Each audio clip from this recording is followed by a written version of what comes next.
안녕하세요. 네, 처음 뵙겠습니다. 저는 남광우라고 하고요.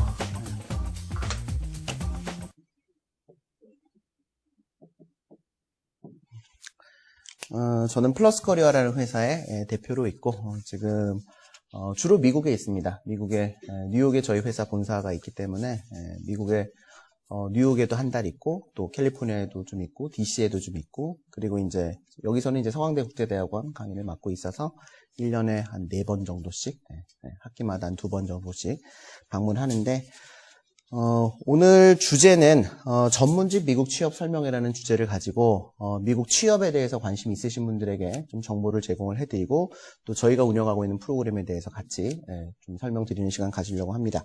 자료가 2가지가 있는데 오늘 이 자료 2가지 중에서는 도전 Why Not 전문직 취업 설명회라고 하는 자료만 가지고 좀 설명을 드릴 거고요.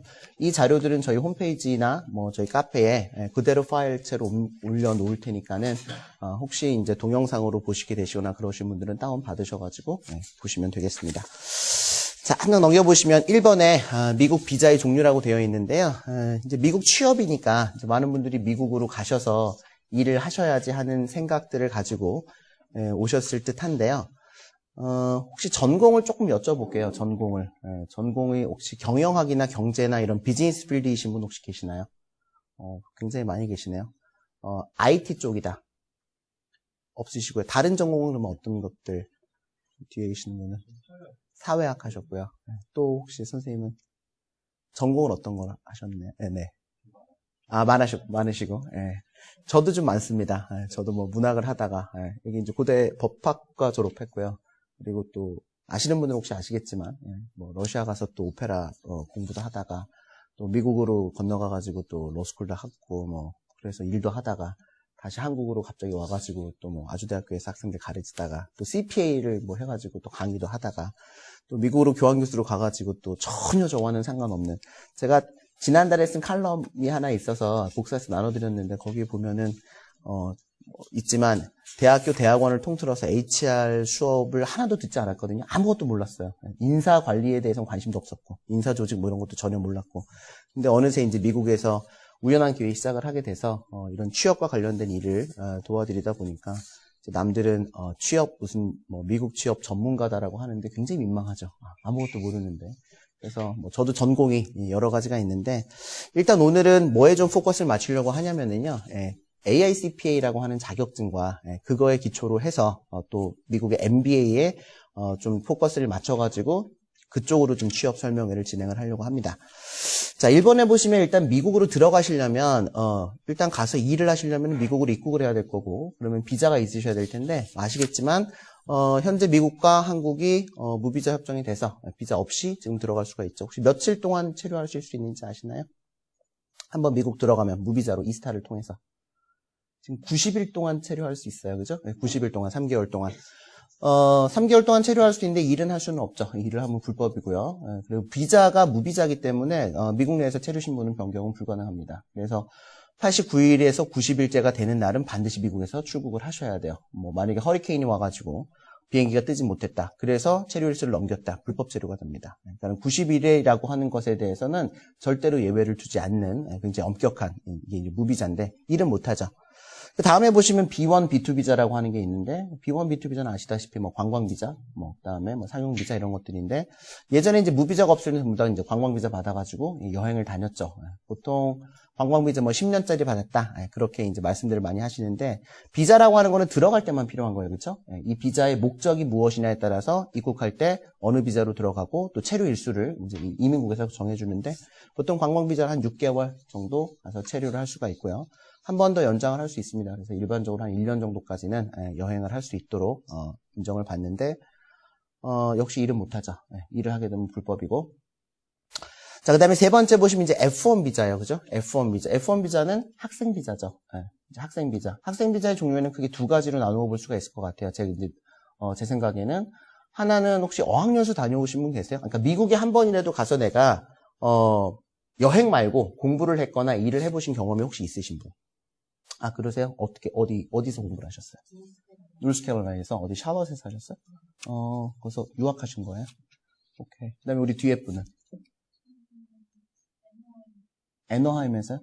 NOIM에서 어느 학교에서 공부를 하셨어요? 일하셨어요? 무슨 쪽 회사에서 일하셨어요? 해운 쪽? 그렇구나. 그 다음에, 다른 분들은 그럼 일하시거나 뭐 그러신 경험은 없으신가 봐요. 그죠? 공부하시거나 미국에서.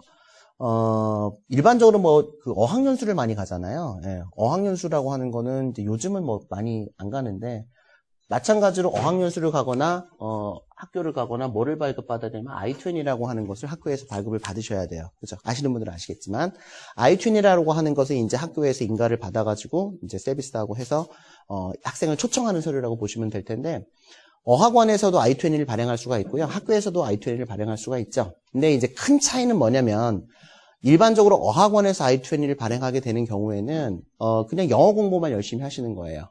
영어 공부만 하다가 그냥 오는 거죠. 그런데 이제 학교에서 I-20를 발행해서 가시게 되시는 경우에는 어떤 디그리를 받게 되시잖아요. 그게 커뮤니티 칼리지에서 전문학사건, 아니면 4년제 배처러 디그리건, 아니면 MBA건, 뭐 아니면 닥터건 이렇게 이제 학위를 받게 되시면 미국에서는 이 옵셔널 프랙티컬 트레이닝이라고 하는 OPT 기간을 1년을 줍니다. 전문학사도 마찬가지, 학사 학위도 마찬가지. 그래서 이제 취업을 하시려면, 일을 하시려면 미국에서의 가장 핵심은 뭐냐면은요, 많은 분들이 미국 취업하려면 뭐가 제일 중요할까요? 말씀을 드리면, 일반적으로 첫 번째 순위로 영어라고 말씀을 하시는데, 영어는 그렇게 뭐 중요하진 않습니다. 어떻게 보면은.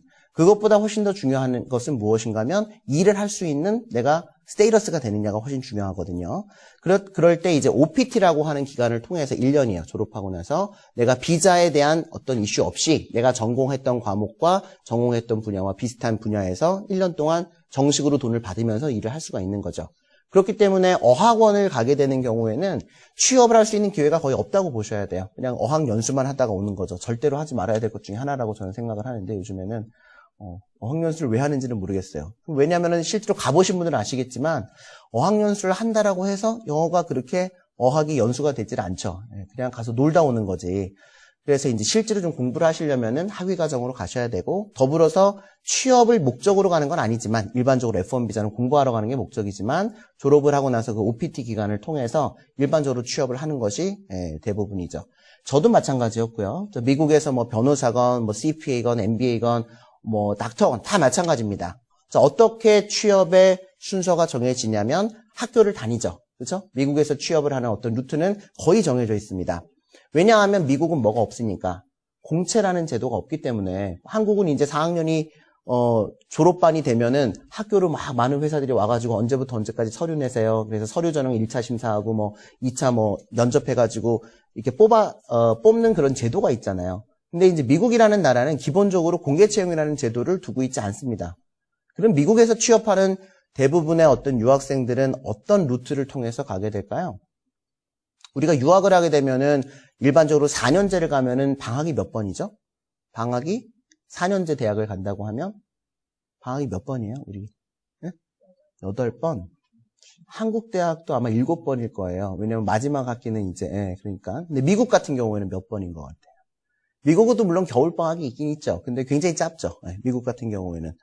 미국은 뭐 크리스마스하고 뭐 신정해가지고 한 3, 4주 이렇게 크리스마스 방학이 한 달밖에 안 되기 때문에 실제로 그때 우리가 어디 가서 일을 하기는 참 어렵고요. 그리고 뭐 그때는 미국의 회사에 다 놀아요. 크리스마스 때. 그리고 뭐 뉴이얼스 이브 때 다 놀기 때문에 그때 우리가 인턴이나 뭐 이런 걸 하기는 어렵고, 방학이라고 제대로 할 수 있는 거는 1학년 여름방학, 2학년 여름방학, 3학년 여름방학 3번밖에 없는 거죠.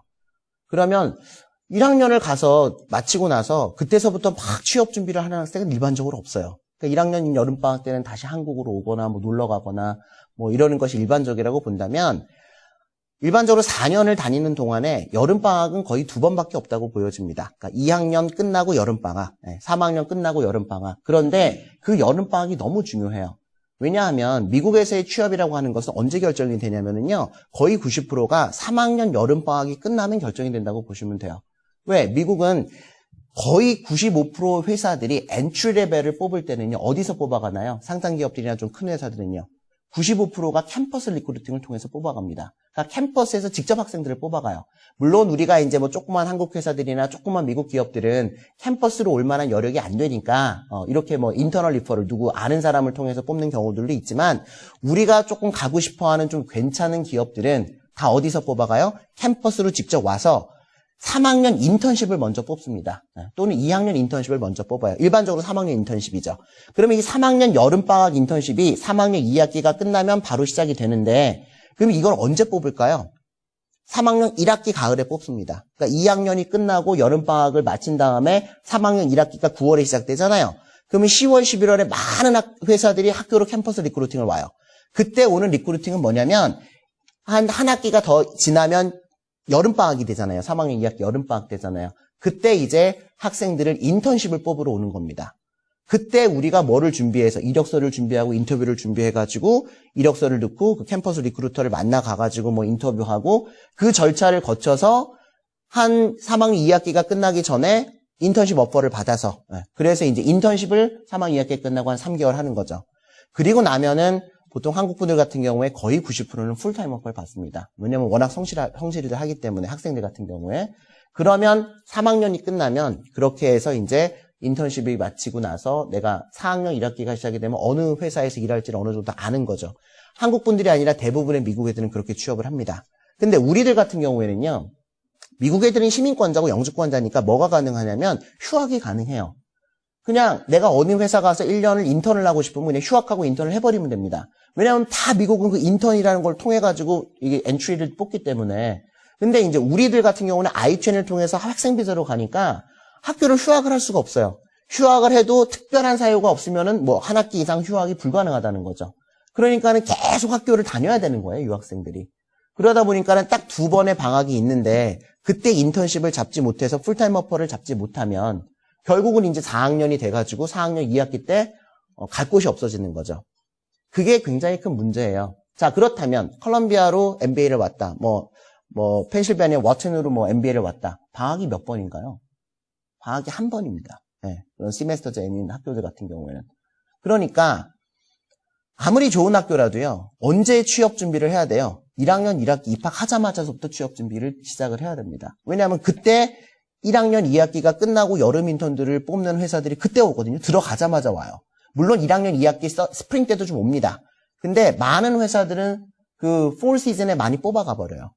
그런데 한국에서 유학을 간 분들이 들어가가지고 지금 첫 번째 학기에 적응하기도 힘들어 죽겠는데 이거를 여기서부터 이력서 다 만들어 가가지고 인터뷰 준비까지 다 해서 이거를 딱 세팅해갖고 진행을 하는 분들이 많지가 않은 거예요. 그렇기 때문에 미국에서 좋은 MBA를 한 분들조차도 취업이 안 되는 거예요. 그래서 그분들이 이제 졸업할 때 돼서 무슨 말을 하냐면 교수님 저 신분이 안 돼가지고 이게 지금 취업이 안 되는 것 같다고 그런 말들을 많이 하거든요. 근데 사실은 신분이 안 돼서 안 되는 게 아니라 왜 안 된 거예요?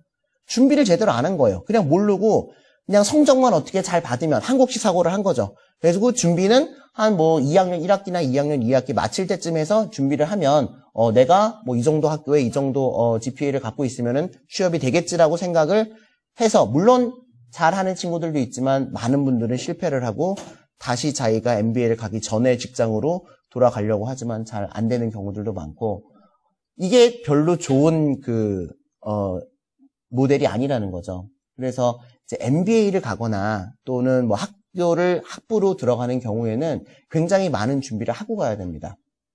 무슨 말인지 이해가 되시죠? 네, 그래서 특히나 이 여름방학 인턴을 통해 갖고 취업되는 경우가 많기 때문에 거의 엔트리는 한 90%. 물론 여기서 한국에서 경력이 출중하다, 많이 있다 그러면 이제 엔트리로 들어가지 않고 경력직으로 익스피리언스로 들어가게 되면은 조금 상황은 달라질 수 있지만 그렇지 않고 이제 처음 엔트리로 들어가는 경우에는 학교 리크루팅을 통하는 게 가장 좋거든요. 네. 그런데 그래서 사실은 좋은 학교를 들어가는 거예요. 왜? 좋은 학교로 좋은 기업들이 많이 오기 때문에. 그래서 이제 물론 이제 우리가 오늘 설명을 드리겠지만 내가 만약에 GMAT을 잘 볼 수가 있고 GRE를 잘 볼 수가 있고 그리고 내가 좀 경제적으로 여유가 있다. 그렇다면은 내가 MBA를 가실 생각이시면은 좋은 학교를 가셔야 됩니다. 하버드나 아니면 UCLA나 USC나 그런 학교들을 가셔서 단 가시되 어떻게 하시자고요? 여기서부터 취업 준비를 다 끝내고 입학을 하셔야 됩니다. 가서 취업 준비를 하려고 하면 이미 너무 늦어요. 그런 학교. 왜냐하면 공부 따라가기가 그렇게 만만치가 않거든요. 왜냐하면 프로젝트들이 많아요. 특히나 대학원 같은 경우에. 그러면 그거 준비하고 그거 공부하다가 보면은 어느새 1년 금방 지나가 버리거든요. 근데 1학년 딱 끝나고 서머 인턴 제대로 못 잡으면은 취업은 어렵다고 본단 말이에요. 어느 학교든지 간에. 그래서 내가 UCLA나 USC 같은 캘리포니아 쪽이나 뭐 NYU나 콜럼비아 같은 뉴욕 쪽으로 내가 가려고 한다, 석사를. 그렇다면 여기서 다 준비를 끝내놓고 가셔야 돼요. 그래서 1학년 딱 입학하자마자서부터 학교로 오는 모든 회사들의 이력서를 넣고 그때부터 인터뷰를 보시기 시작하셔서 1학년이 끝났을 때 3개월 인턴십을 좋은 회사로 잡으셔야 돼요. 그게 취업하는 가장 빠른 방법입니다. 그리고 돈은 학비만 듭니다. 그렇게 하실 경우에는요.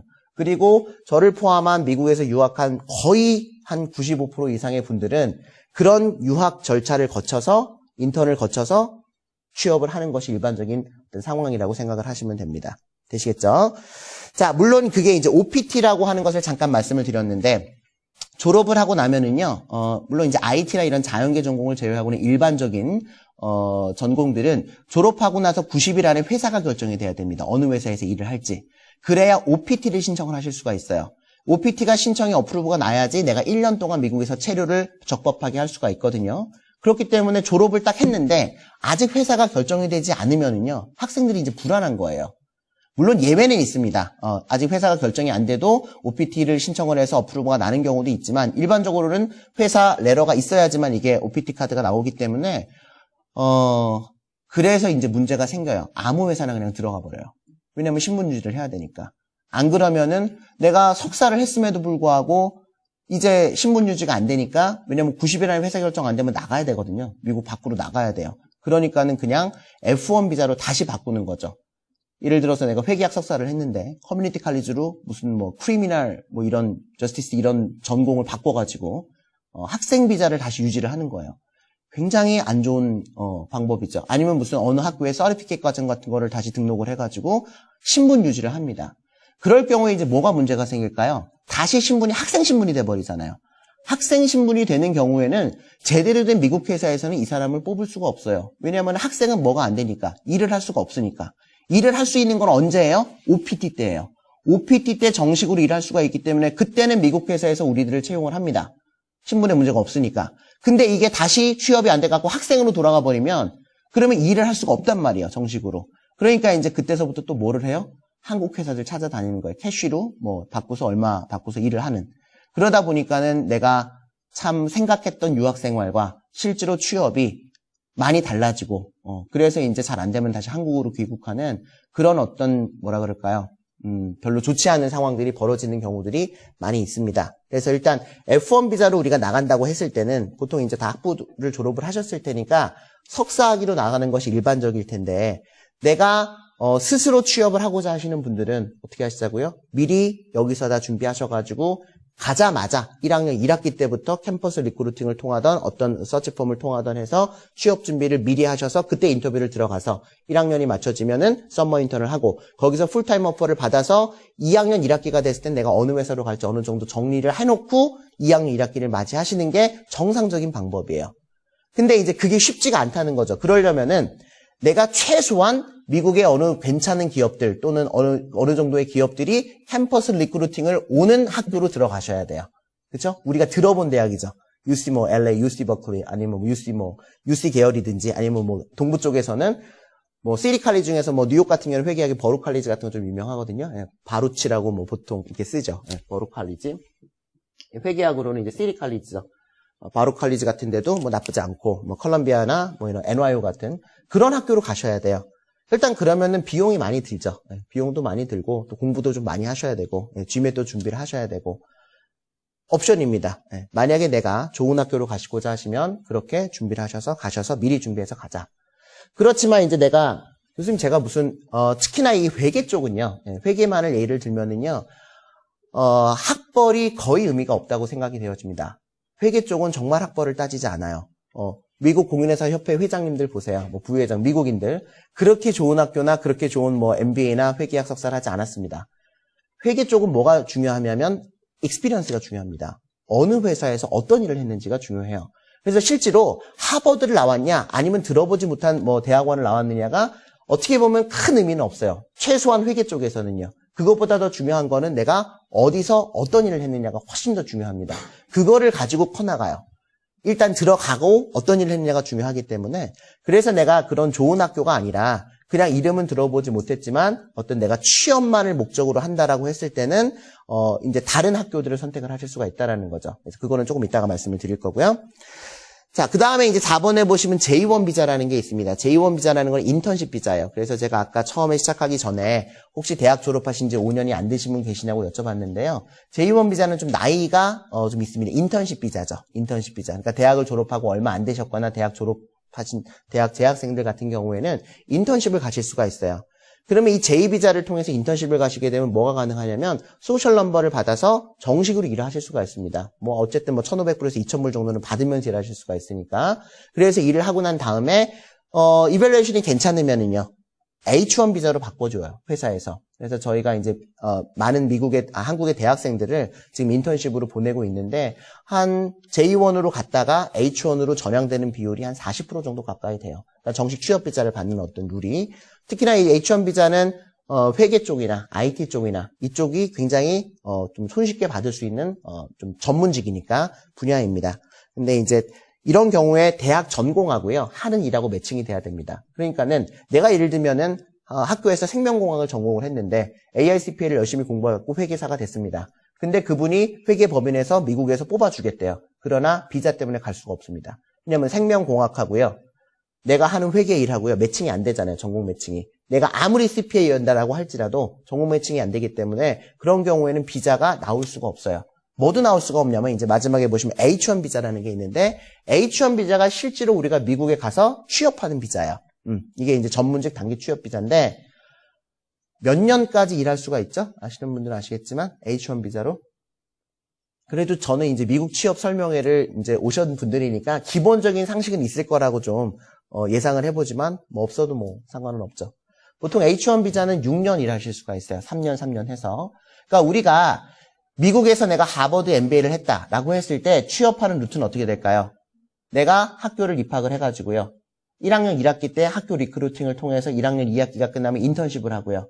거기서 인턴십을 해서 풀타임 오퍼를 받은 다음에 내가 2학년이 끝나면은 바로 9월서부터 일을 시작합니다. 뭐로? OPT로 일을 시작을 해요. 그리고 그 내년도 4월에 H1 비자로 전향을 합니다. 그래서 6년을 일을 하는 거예요.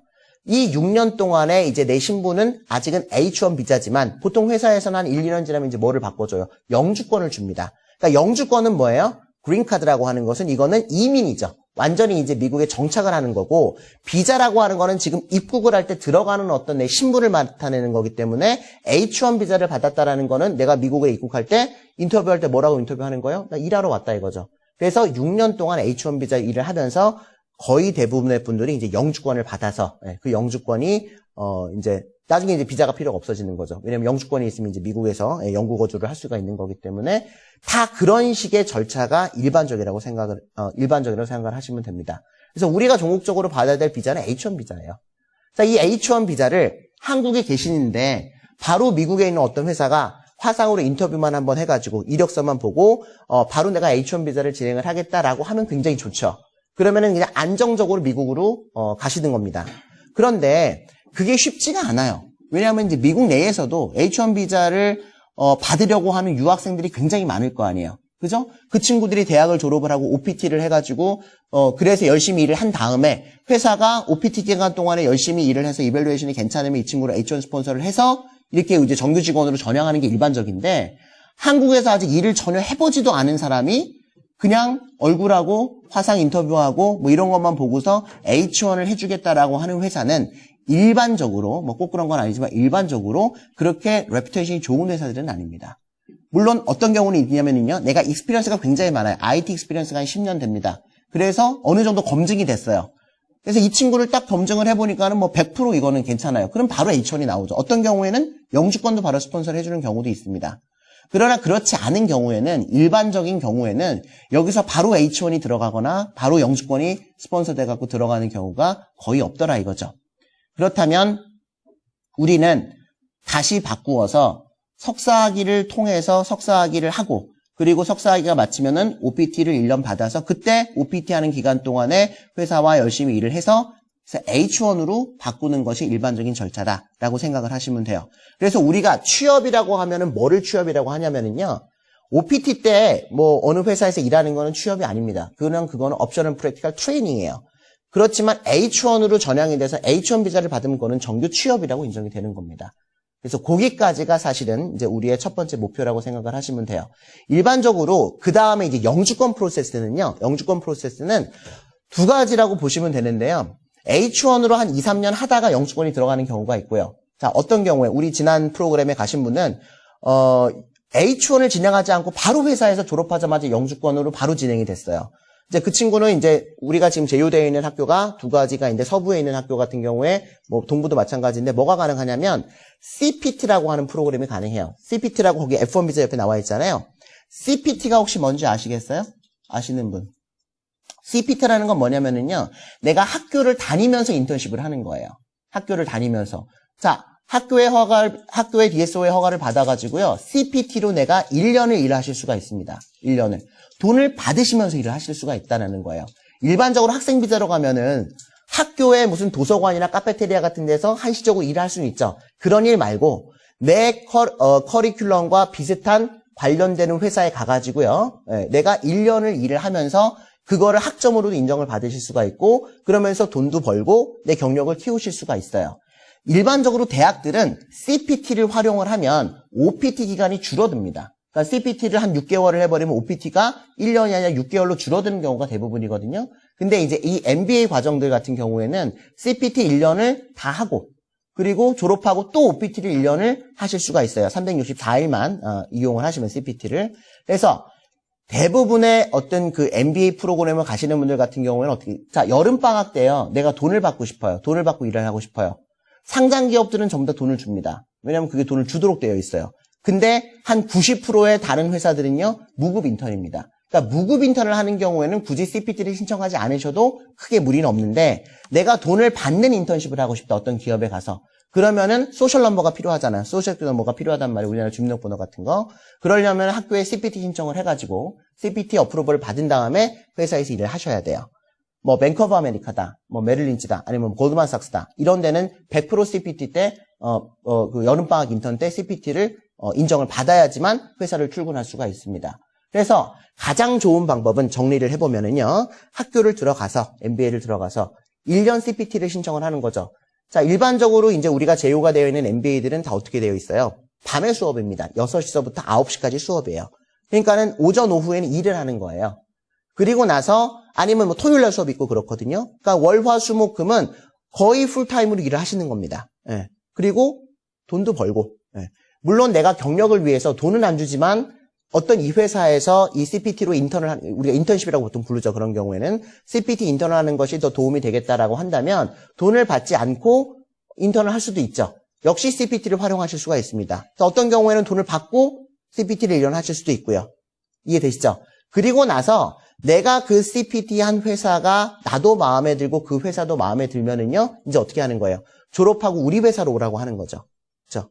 그러면 OPT로 바뀌어지는 겁니다. 졸업하고 나면은요. 그래서 그 회사에서 이제 정식으로 OPT 신청을 해서 일을 하시고, 그 다음에 H1으로 바뀌어지는 거죠. 자, 그런데 한 가지 조심하실 것은, 이 H1 비자라는 게 이제 우리가 전국적으로 받으려고 하는 취업 비자인데요. 단기 취업 비자인데, 이 H1 비자는 언제 신청이 들어가요? 혹시 모르시나요? 거의 정보가 없으시군요. 이 비자에 대해서는 그래도 어느 정도 알고 계실 거라고 생각을 하고 굉장히 빨리빨리 말씀을 드리는 건데 H1 비자는 매년 4월 1일 날 신청을 받습니다. 매해 4월 1일 날 신청을 받아요. 재작년 같은 경우에는 이게 12월 달까지 계속 쿼러가 열려져 있었어요. 이게 H1을 받을 수 있는 쿼러가 딱 정해져 있거든요. 몇 명을 받을 수가 있습니다. 뭐 우리나라만 몇 명, 뭐 인도만 몇 명이 아니라요. 근데 몇 명 받을 수가 있는데 이게 정해져 있는데 2013년도에는요. 이게 4월 1일 날 첫 주에 다 마감이 돼버렸어요. 그래서 추첨을 했습니다. 그리고 이게 언제서부터 정식으로 일할 수가 있냐면 10월 1일서부터 요 기간에 이제 뭐 하는 거예요? 서류 심사하는 겁니다. 그래서 10월 1일서부터 정식으로 일을 하실 수가 있어요. 그래서 우리가 졸업을 하는 시기도 조금 잘 맞추셔야 돼요. 졸업을 하는 시기도. 석사 졸업하는 시기도. 언제 졸업하면 좀 황당해요. 2월에 졸업하면 좀 황당해요. 2월에 졸업을 해버리면은 3월에 OPT가 시작이 되는데 3월에 한 달 딱 일하고 4월 달에 H1 해달라는 거잖아요. 그쵸? 그러면은 많은 회사에서 조금 그렇겠죠. 그러면 OPT가 언제 끝납니까? 내년도 3월에 끝나버려요. 그러면은 그 다음에 H1은 들어갈 수가 없어요. 그럼 언제 이게 졸업하는 게 가장 좋아요? 왜 이 4월 달서부터 H1 신청을 받도록 해놨을까요? 미국의 대부분의 대학들이 언제 졸업입니까? 5월 졸업이잖아요. 5월에 졸업하면 OPT가 보통 한 6월서부터 시작하면 그 다음에 6월 달까지 1년 일할 수가 있단 말이에요. 그래서 4월에 그 다음에 4월에 H1 신청을 하라는 겁니다. 그래서 4월에 신청을 받아가지고요. 나는 OPT가 6월에 끝나도 일단 4월에 H1이 들어가면은요. OPT가 끝나긴 하지만 H1 펜딩 상태가 돼요. 그래가지고 내가 리걸리 계속 일을 할 수가 있습니다. H1 심사가 끝날 때까지. 그래서 H1 심사가 끝나면 이제 10월 달서부터 정식으로 일을 하고요. 그러면 미국으로 해서 한국으로 꼭 들어올 필요가 있느냐? 들어올 필요는 없어요. 그냥 계속 있으셔도 상관없습니다. 왜냐하면 신분은 바뀌었으니까. 근데 내가 일단 나중에 들어왔다가 다시 나가시려면 이제 비자를 뭘로 바꾸셔서 지금까지는 F1 비자밖에 없었지만 H1 비자를 다시 받아갖고 나가시는 거죠. 그거를 언제 받든지는 상관은 없어요. 보통은 일반적으로는 이제 10월 전에 들어오셔가지고 9월 15일서부터 나갈 수가 있거든요. 그래서 9월 말 전에 이제 다시 H1 비자로 나가셔가지고 일을 하시게 되죠. 그거를 이제 3년 두 번 연장해서 6년 동안 H1B로 일을 하시게 되는 거죠. 물론 그거 말고 뭐 M1 비자도 있고요. 뭐 L1 비자도 있어요. L1 비자는 주재원 비자죠. 삼성전자 주재원으로 나갔다. L1 뭐 지금 5년짜리 받을 수가 있는데 또는 뭐 EB2도 있죠. E2도 있고요. E2도 뭐 투자 이민 E2도 있고 이제 소액 투자 이민도 있고 그다음에 종업원 직원용 E2 비자도 있어요. 또 EB2는 약간 전문직 같은 경우에 또 EB2로 진행을 하기도 하고요. 뭐 EB5도 있죠. 뭐 투자 이민 같은 경우에. 근데 사실상 그런 류의 비자들, 이 밑에 있는 비자 같은 경우에는 우리랑은 거의 상관이 없는 비자입니다. 실제로. 그러니까 가장 편한 방법은 그리고 가장 확실하고 안전한 방법이라고 저는 생각하는 것은 우리가 일반적으로 유학을 가서 미국에서 좋은 회사에 취업을 했다라고 했을 때 어떻게 가요? F1 비자 가서 CPT 발행해서 인턴하고 OPT 때 정식으로 취업을 하고 그리고 H1 비자로 바꾸고 H1 비자 때 영주권 받는 거예요. 그게 아주 정상적인 절차이고 그렇게 하는 것이 일반적인 경우라고 생각을 하시면 됩니다. 다만 그때 F1 비자를 받을 때 어디로 가야 돼요? 학교로 가야 되겠죠. 학원으로 가면 안 된다고요. OPT, CPT가 안 나오니까. 다만 학교를 가는데 학위를 받는데 어떤 학교를 갈 거냐는 이제 본인들이 정하시는 거죠. 좋은 학교를 갈 거냐 아니면 랭킹이 좋은 비싼 학교를 갈 거냐 아니면 난 취업만을 생각해서 랭킹은 전혀 모르고 듣도 보도 못한 학교지만 뭔가 인정만 받을 수 있다면 이 학교로 갈 거냐를 정하셔가지고 이제 가시게 되는 겁니다. 제가 봤을 때는 그게 가장 안전하고 확실하고 비용적으로 봤을 때도 가장 저렴해요. 저는 이제 UC 버클리에서 공부를 했는데 그때만 해도 로스쿨 할 때이기 때문에 한국 분들도 거의 없었어요. IMF 그 즈음이었거든요. 그러니까는 졸업하고 나서 바로 펌에 들어가가지고 일하다가 이제 한국 와서 교수 생활을 했었기 때문에 한국 분들하고 커뮤니케이션이 별로 없었는데요. 이제 2005년도에 이제 콜롬비아로 가가지고 거기 이제 교환 교수 하면서 그래서 이제 코리안 커뮤니티를 같이 보게 됐더니 한국 분들이 굉장히 정보가 없으시더라고요. 일단 뭐 CPA만 해도 정보가 없으시고 또 취업 관련해가지고도 아직도 몰라요. 미국 어떤 유학생들도 모르고 한국 분들도 뭐 잘 모르고 그래서 이제 어떤 이런 일을 시작을 하게 됐는데요. 그분들이 이제 같이 말씀을 나누다 보면은 실제로 이제 뭐 비자 때문에 어려움을 겪으시는 분들을 굉장히 많이 보게 되죠. 유학을 왔는데. 근데 이제 그런 경우에 굳이 좋은 대학을 나왔다 그래가지고 취업이 되고 좋지 않은 대학을 나왔다 그래가지고 취업이 안 되는 거는 절대 아닙니다. 다시 한번 강조드리지만 어떻게 준비하느냐에 따라서 달라지고요.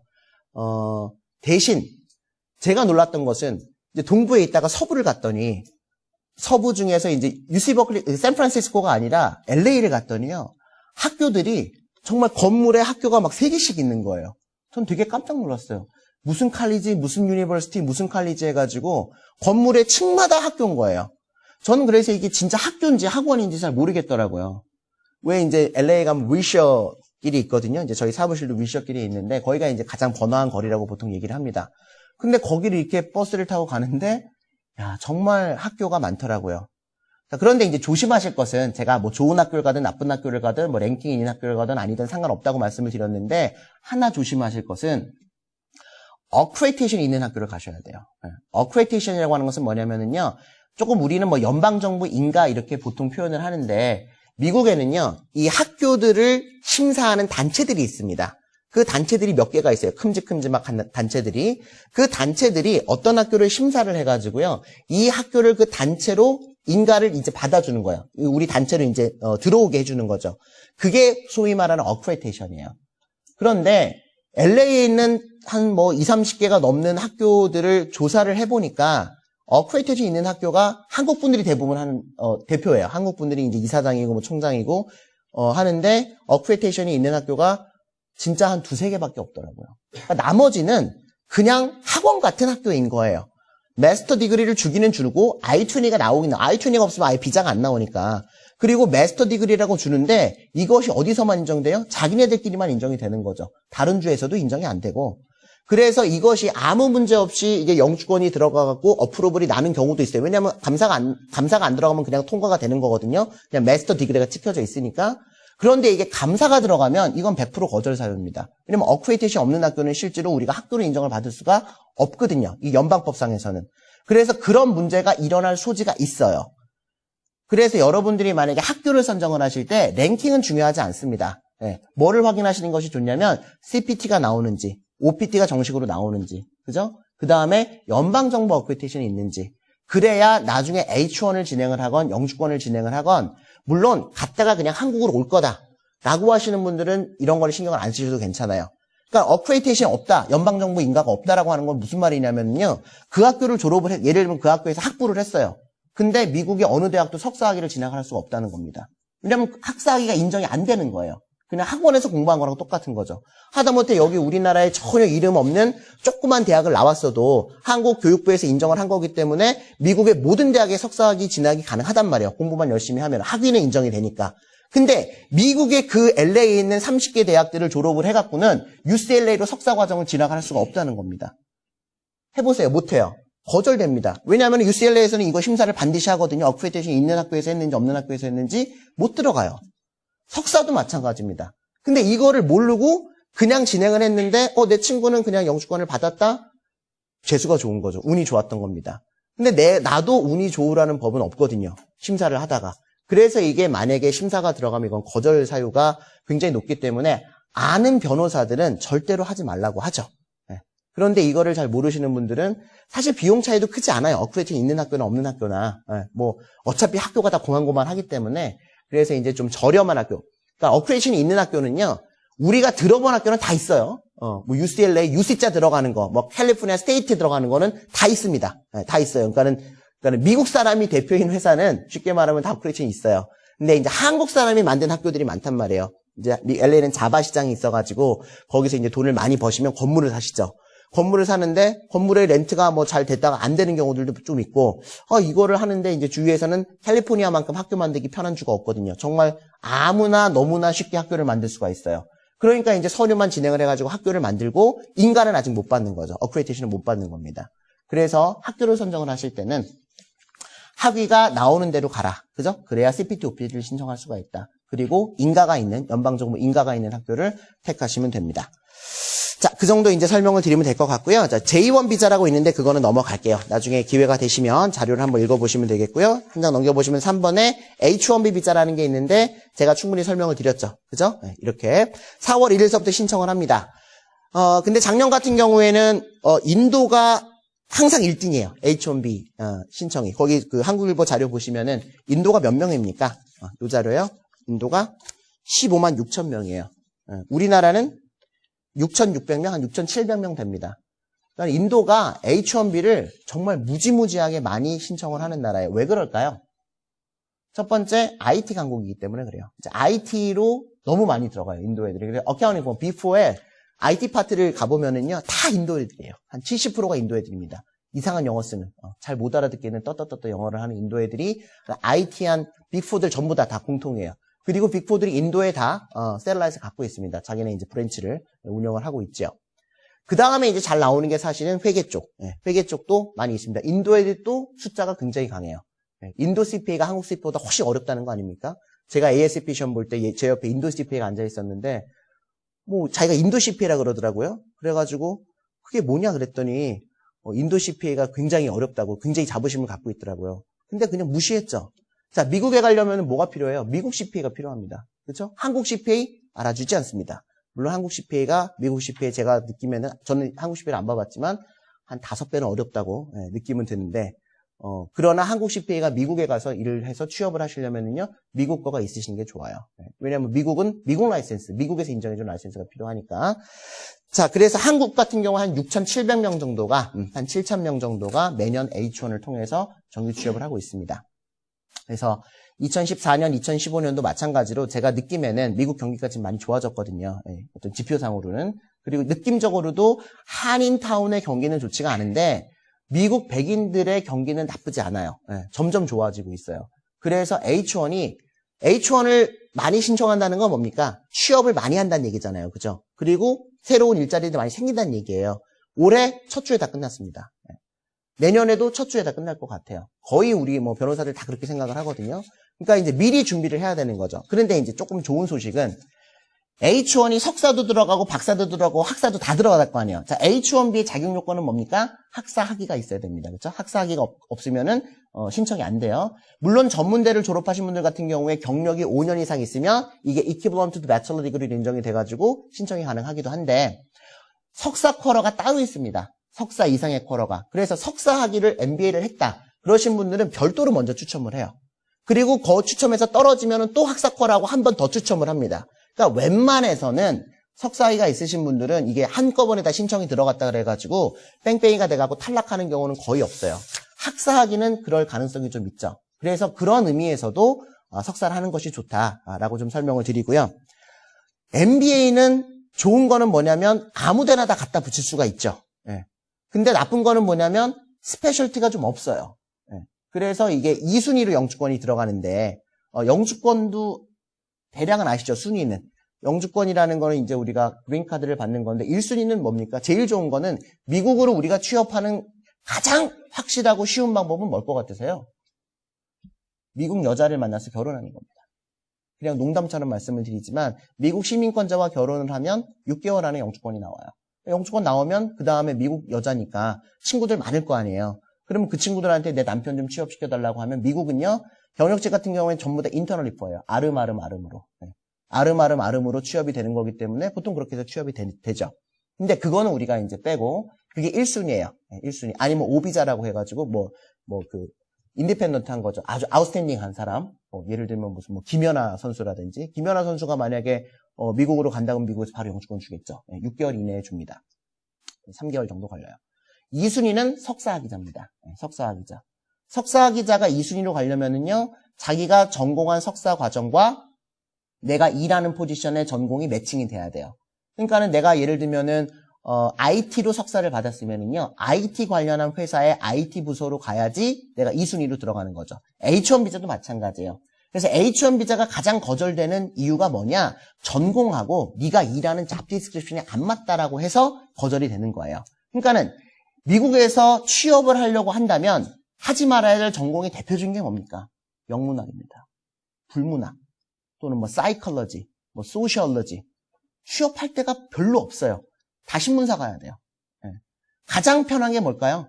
경제학, 이코노믹스, MBA, 어카운팅. 모든 회사에서 경제학과 경영학과 회계학과는 선호한단 말이에요. 어디다 갖다 붙여도 이건 붙일 수가 있어요. 비자 때문에 그렇습니다. 비자 때문에. H1 비자든 J1 비자든 영주권이든 내가 전공한 분야와 내가 실제로 일하는 게 매칭이 돼야 돼요. 요즘은 H1 심사가 너무 까다로워져서 보통 다 다큐먼트 에비던스 요청이 나옵니다. RF가 나와요. 그러면 이 전공을 한 외국 사람이 왜 꼭 니네 회사에서 미국인이 아닌 이 사람을 고용을 해야 되는지가 어프로브가 돼야 돼요. 그게 프루브가 돼야 됩니다. 그래서 전공이 굉장히 중요해요. 가장 만만한 전공이 MBA입니다.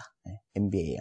그래서 영주권 2순위를 지금 진행을 하게 되면 석사학위자니까 보통 지금 한 1년에서 1년 반 정도 걸려요. 영주권이 나오는데 1년 반 생각하시면 됩니다. 좀 길어지면 2년까지 걸리고요. 그러면 3순위는 누구냐? 3순위는 학사학위자예요. 학사학위자. 학사학위자가 영주권 들어가면 지금 한 5년에서 5년 반 정도 걸립니다. 지금 몇 년 걸 하고 있는지 모르겠지만 한 5년 정도 걸린다고 보시면 돼요. 자, 학사학위자는 2순위로 되기 위한 방법은 뭐냐면요. 관련 분야 경력이 5년 있으시면 돼요. 5년 이상 있으시면 2순위가 될 수가 있어요. 석사학위와 동일하다고 인정이 되어지는데 뭐는 안 되냐면 내가 H1으로 A라는 회사를 들어갔는데 이 회사에서 경력을 5년을 쌓았어요. 그리고 그 회사에서 영주권 하려고 그래요. 그러면 그 경력은 인정이 안 됩니다. 다른 회사로 가가지고 이전 회사의 경력은 그래야 인정이 되어지거든요. 그러니까 경력으로 2순위로 들어가려면 되게 복잡해져요. 네. 가장 간단한 건 뭐예요? 그냥 석사학위 하나 받아버리는 거예요. 학교 네임밸류 보지 않는다고요. 뭐만 봐요? 감사가 나오더라도 어크레디테이션 있냐 없냐 그것만 봐요. 이놈의 학교가 제대로 된 학교냐 아니냐 이거죠. 인정을 하는 학교냐 아니냐. 이게 하버드든 아니면 이름 없는 우리 칼 UMS건 전혀 구분이 없습니다. 이민국에서는요. 그래서 H1 비자를 받는 것을 그렇게 이제 신경을 쓰시면 되겠고, 아까 말씀을 드렸듯이 졸업은 5월쯤에 하거나 아니면 한 8월쯤에 하는 거 좋죠. 8월쯤에 하면 한 9월서부터 일 시작하셔가지고 한 6개월 일하다가 한 3, 4월에 이제 H1 얘기 나와가지고 H1 진행을 하고, 아니면 바로 영주권 들어가는 경우도 있어요. 그래서 우리 프로그램을 가신 분 중에서는 회계 법인으로 들어간 친구들은 보통은 H1을 먼저 하고요. 그리고 한 2, 3년, 1, 2년 보통 한 1년 지나면 영주권 얘기 나와요. 1년 정도 지난 다음에 영주권 프로세스 들어가는 게 일반적이고, 회계 법인이 아니라 좀 큰 한국계나 미국계 그런 일반 회사들 있잖아요. 프라이빗 컴퍼니들. 그런 데는 어카운팅 디파트먼트로 들어간단 말이야. 보통 뭐 컨트롤러나 아니면 어카운트 페이어, AR 같은 거 하는 그런 포지션 들어가는 경우에는요, 바로 영주권 들어가는 경우도 있어요. 왜? CPT를 하면서 일을 해봤단 말이에요. 1년 동안. CPT 학교를 다니면서 1년 일을 해봤기 때문에 굳이 H1하고 영주권 하면 돈이 이쪽으로 들어가잖아요. 그러니까 H1 필요 없다. 그냥 OPT 때 바로 영주권 진행하자라고 해서 실제로 진행이 되고 있습니다. 그러니까는 내가 어느 회사로 가느냐에 따라서 H1으로 갔다가 영주권으로 가는지 아니면은 바로 영주권 들어가는지가 좀 구분이 되어지고요. 그거는 미리 이제 우리가 어느 정도 얘기를 하죠. 물론 회사에서 100% 개런티를 영주권까지 개런티를 하는 건 아니지만 아주 이상하지 않으면 정상적으로 영주권이 진행이 되어져요. 그래서 왜냐하면 우리가 그래도 기본적으로 CPA를 했고 그리고 MBA를 좀 했잖아요. 그렇기 때문에 너무 이상한 회사로는 가지 않습니다. 연봉도 어느 정도 맞춰야 되고 회사의 캐파도 어느 정도 돼야 되고 그런 회사라면 이미 영주권을 많이 해본 회사들이란 말이에요. 그래서 큰 무리 없이 영주권 진행이 되고 한 1년 반 정도 생각을 하시면 됩니다. 그래서 가장 좀 편한 게 IT하고 이제 회계 쪽이에요. 근데 저희는 이제 회사가 주로 회계 법인이나 아니면 이제 그런 어카운팅 쪽이나 아니면 파이낸스 쪽이기 때문에 미리 만약에 내가 어느 쪽으로 하시면은 자세하게 저희가 설명을 받아요. 굉장히 자세하게 상담을 합니다. 내가 난프로핏이라고 할지라도 스포츠 관련된 일을 하고 싶고 거기서 마케팅 하겠다 그러면 조금 엄해요. 마케팅은 참 취업시키기가 어렵습니다. 왜냐면 미국 애들도 좀 어렵거든요. 그래서 가장 좋은 건 기술이 있는 거예요. CPA가요. 미국 애들이 별로 하고 싶어하는 잡이 아니에요. 약간 이게 반쯤 블루 칼라랑 화이트 칼라의 약간 절반 정도 경계선에 있거든요. 왜냐면 약간 이게 이런 말 표현하면 약간 노가다적인 면이 있어요. 그랬기 때문에 숫자를 갖고 한단 말이에요. 그래서 외국인들이 가기에 굉장히 좋은 잡입니다. 모든 사람이 로스쿨 나왔다고 다 변호사로 미국 로펌에 취업하느냐? 못해요. 왜냐면 백날 이 영어로 해야 되는데 그 언어적인 배리어가 있단 말이에요. 근데 컴퓨터 관련된 경우에는 그들만의 언어가 있잖아요. 그죠? 컴퓨터 관련한 언어가 있기 때문에 영어가 조금 떨어져도 충분히 미국에서 취업을 하실 수가 있어요. 그래서 가장 좋은 거는 회계하고 IT입니다. 그래서 이제 저희도 대학생 중에서는 IT하고 회계 쪽을 집중적으로 해서 그 친구들은 아예 그냥 취업 프로그램으로 진행을 하죠. 그래서 J1으로 갔다가 H1으로 변형이 되는 그런 프로그램도. 그래서 혹시 내가 좀 나이가 어리다, 아직 20대 중반이나 후반이다 그러신 분들은 바로 MBA를 하면 MBA 학비가 거의 2만 불 가까이 들잖아요. 그 돈을 좀 세이브하기 위해서 J1으로 먼저 가시는 것도 괜찮아요. J1으로 갔다가 만약에 이제 정규 취업이 안 되면 그때 MBA 진행하시는 것도 전혀 무리 없거든요. 왜냐면 J1으로 하면은 여기서부터 회사가 다 매칭돼서 들어가서 1년을 그래도 생활비 보조 한국에서 받지 않고 생활하실 수가 있을 만큼의 월급은 받는단 말이에요. 그러다가 이제 거기 회사가 좋으면 H1 진행하면 되고 안 되면 그때 MBA로 진행을 하셔도 되는데 나이가 30이 넘어가면은 인턴으로 들어가시기가 거의 어려워요. 그래서 이제 좀 상담을 받으셔갖고 나는 그냥 안전하게 MBA로 처음부터 진행을 하실지 아니면은 J1으로 갔다가 인턴에서 그다음에 H1으로 가는 걸 하실지 한번 생각을 해보실 수 있을 것 같고요. 자, 4번에 보면은 프로그램 소개인데 1번에 미국 인턴십 프로그램 J1 비자는 관심 있으신 분들만 나중에 한번 읽어보시고 대략 프로그램 비용은 한 5,000불 정도 들어간다고 생각하시면 돼요. 한 500만 원 정도. 왜냐하면 그 비자를 J1 비자 받는데 실비가 많이 들어갑니다. 비자 실비가 들어가요. H1 비자도 비자 실비가 들어가거든요. 나중에 H1 비자 바꿀 때 그때 보통 우리가 이것저것 변호사비까지 합치면은 또한 3, 4천 불 들어가죠. 근데 이 한 3, 4천 불 들어가는 비용을 회사에서 부담하는 경우도 있고요. 많은 부분은 이제 지원자한테 직접 부담하라고 하는 경우들도 있습니다. 그래서 그것도 미리 사실은 회사에 취업을 하기 전에 결정을 하시는 게 좋아요. 이 H1 스폰서 들어갈 때 비자 비용 누가 부담할 건지. 근데 한국계 기업들의 한 80%, 90%는 보통 회사에서 부담하지 않습니다. 왜냐면 회사에서 스폰서 해주는데 그 비용은 네가 부담을 해야 되지 않겠느냐라고 하는 것이 일반적이고요. 심지어 한국계 은행들도 그래요. 어떤 뭐 좀 큰 기업들, 아주 큰 기업들은 아마 삼성전자는 다 부담을 할 거예요. 회사에서 100%. 뭐 미국 기업들은 거의 대부분 미국 기업에서 부담을 합니다. 예를 들면 뭐 빅4는 전부 다 미국 기업들에서 당연히 부담하는 걸로 생각을 하죠. 뭐 큰 비용이 아니니까 한 3, 4천 불 정도니까. 그래서 H1으로 진행을 할 때 보통 한 그 정도 비용이 또 들어간다. 한 3, 4천 불. 뭐 많게는 뭐 익스프레스 비용이 한 1,000불 되거든요. 미국은 돈 주면은요 빨리 서류 심사 이밸루에이션 해줘요. 그래서 1,000불을 더 내면은 한 달 안에 결과를 알려줍니다. 근데 1,000불 안 내고 그냥 진행을 하면은 이게 4개월도 걸리기도 하고 5개월도 걸리기도 해요. 뭐 미국이 좀 그렇죠. 자, 그래서 한 장 더 넘겨볼까요? 반가로 2번에 보시면 F1 비자로 진행하는 게 이제 두 가지인데요. 저희가 제휴가 되어 있는 학교가 칼류엠에스라는 학교가 있고, 동부 쪽에 먼노칼리지라고 하는 학교가 있어요. 칼류엠에스라는 학교는 한국분이 이사장이시고 한국분이 총장이신 학교고요. 학생 비율은 한국 사람이 한 10% 정도 돼요. 한국 학생들이 10에서 한 15% 정도 되고 나머지 85%에서 90%는 외국에서 온 학생들입니다. 미국 본토 백인 아이들은 다니지 않습니다. 그래서 외국에서 온 학생들로 주로 구성이 되어져 있는데 당연히 뭐 100% 수업은 영어로 진행이 되고요. 그리고 애너함에 위치하고 있고요. 그래서 여기는 학비가 굉장히 저렴해요. 졸업할 때까지의 대략 학비가 한 이제 정규 과정으로 바로 들어간다고 생각을 했을 때 한 16,000불 정도 생각하시면 됩니다. 대략 roughly 한 16,000불 생각하시면 돼요. 오케이? 자, 반면에 이제 먼노칼리지라고 하는 곳은 이제 미국 동부에 있는 학교고요. 이거는 미국 사람이 하는 학교입니다. 그렇기 때문에 한국 사람은 정말 거의 없어요. 그런데 동부 쪽에서 학교를 찾아본 결과 이 학교가 학비가 제일 싸요. 그래서 이제 저희가 제휴를 했고요.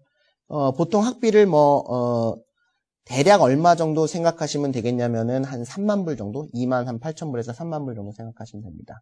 그러니까는 저쪽 서부 쪽 학교보다 거의 뭐 한 10,000불, 12,000, 3,4천 불 이상이 이제 더 비싸다고 생각하시면 되겠죠. 그래서 이 두 가지 학교 프로그램이 있는데요.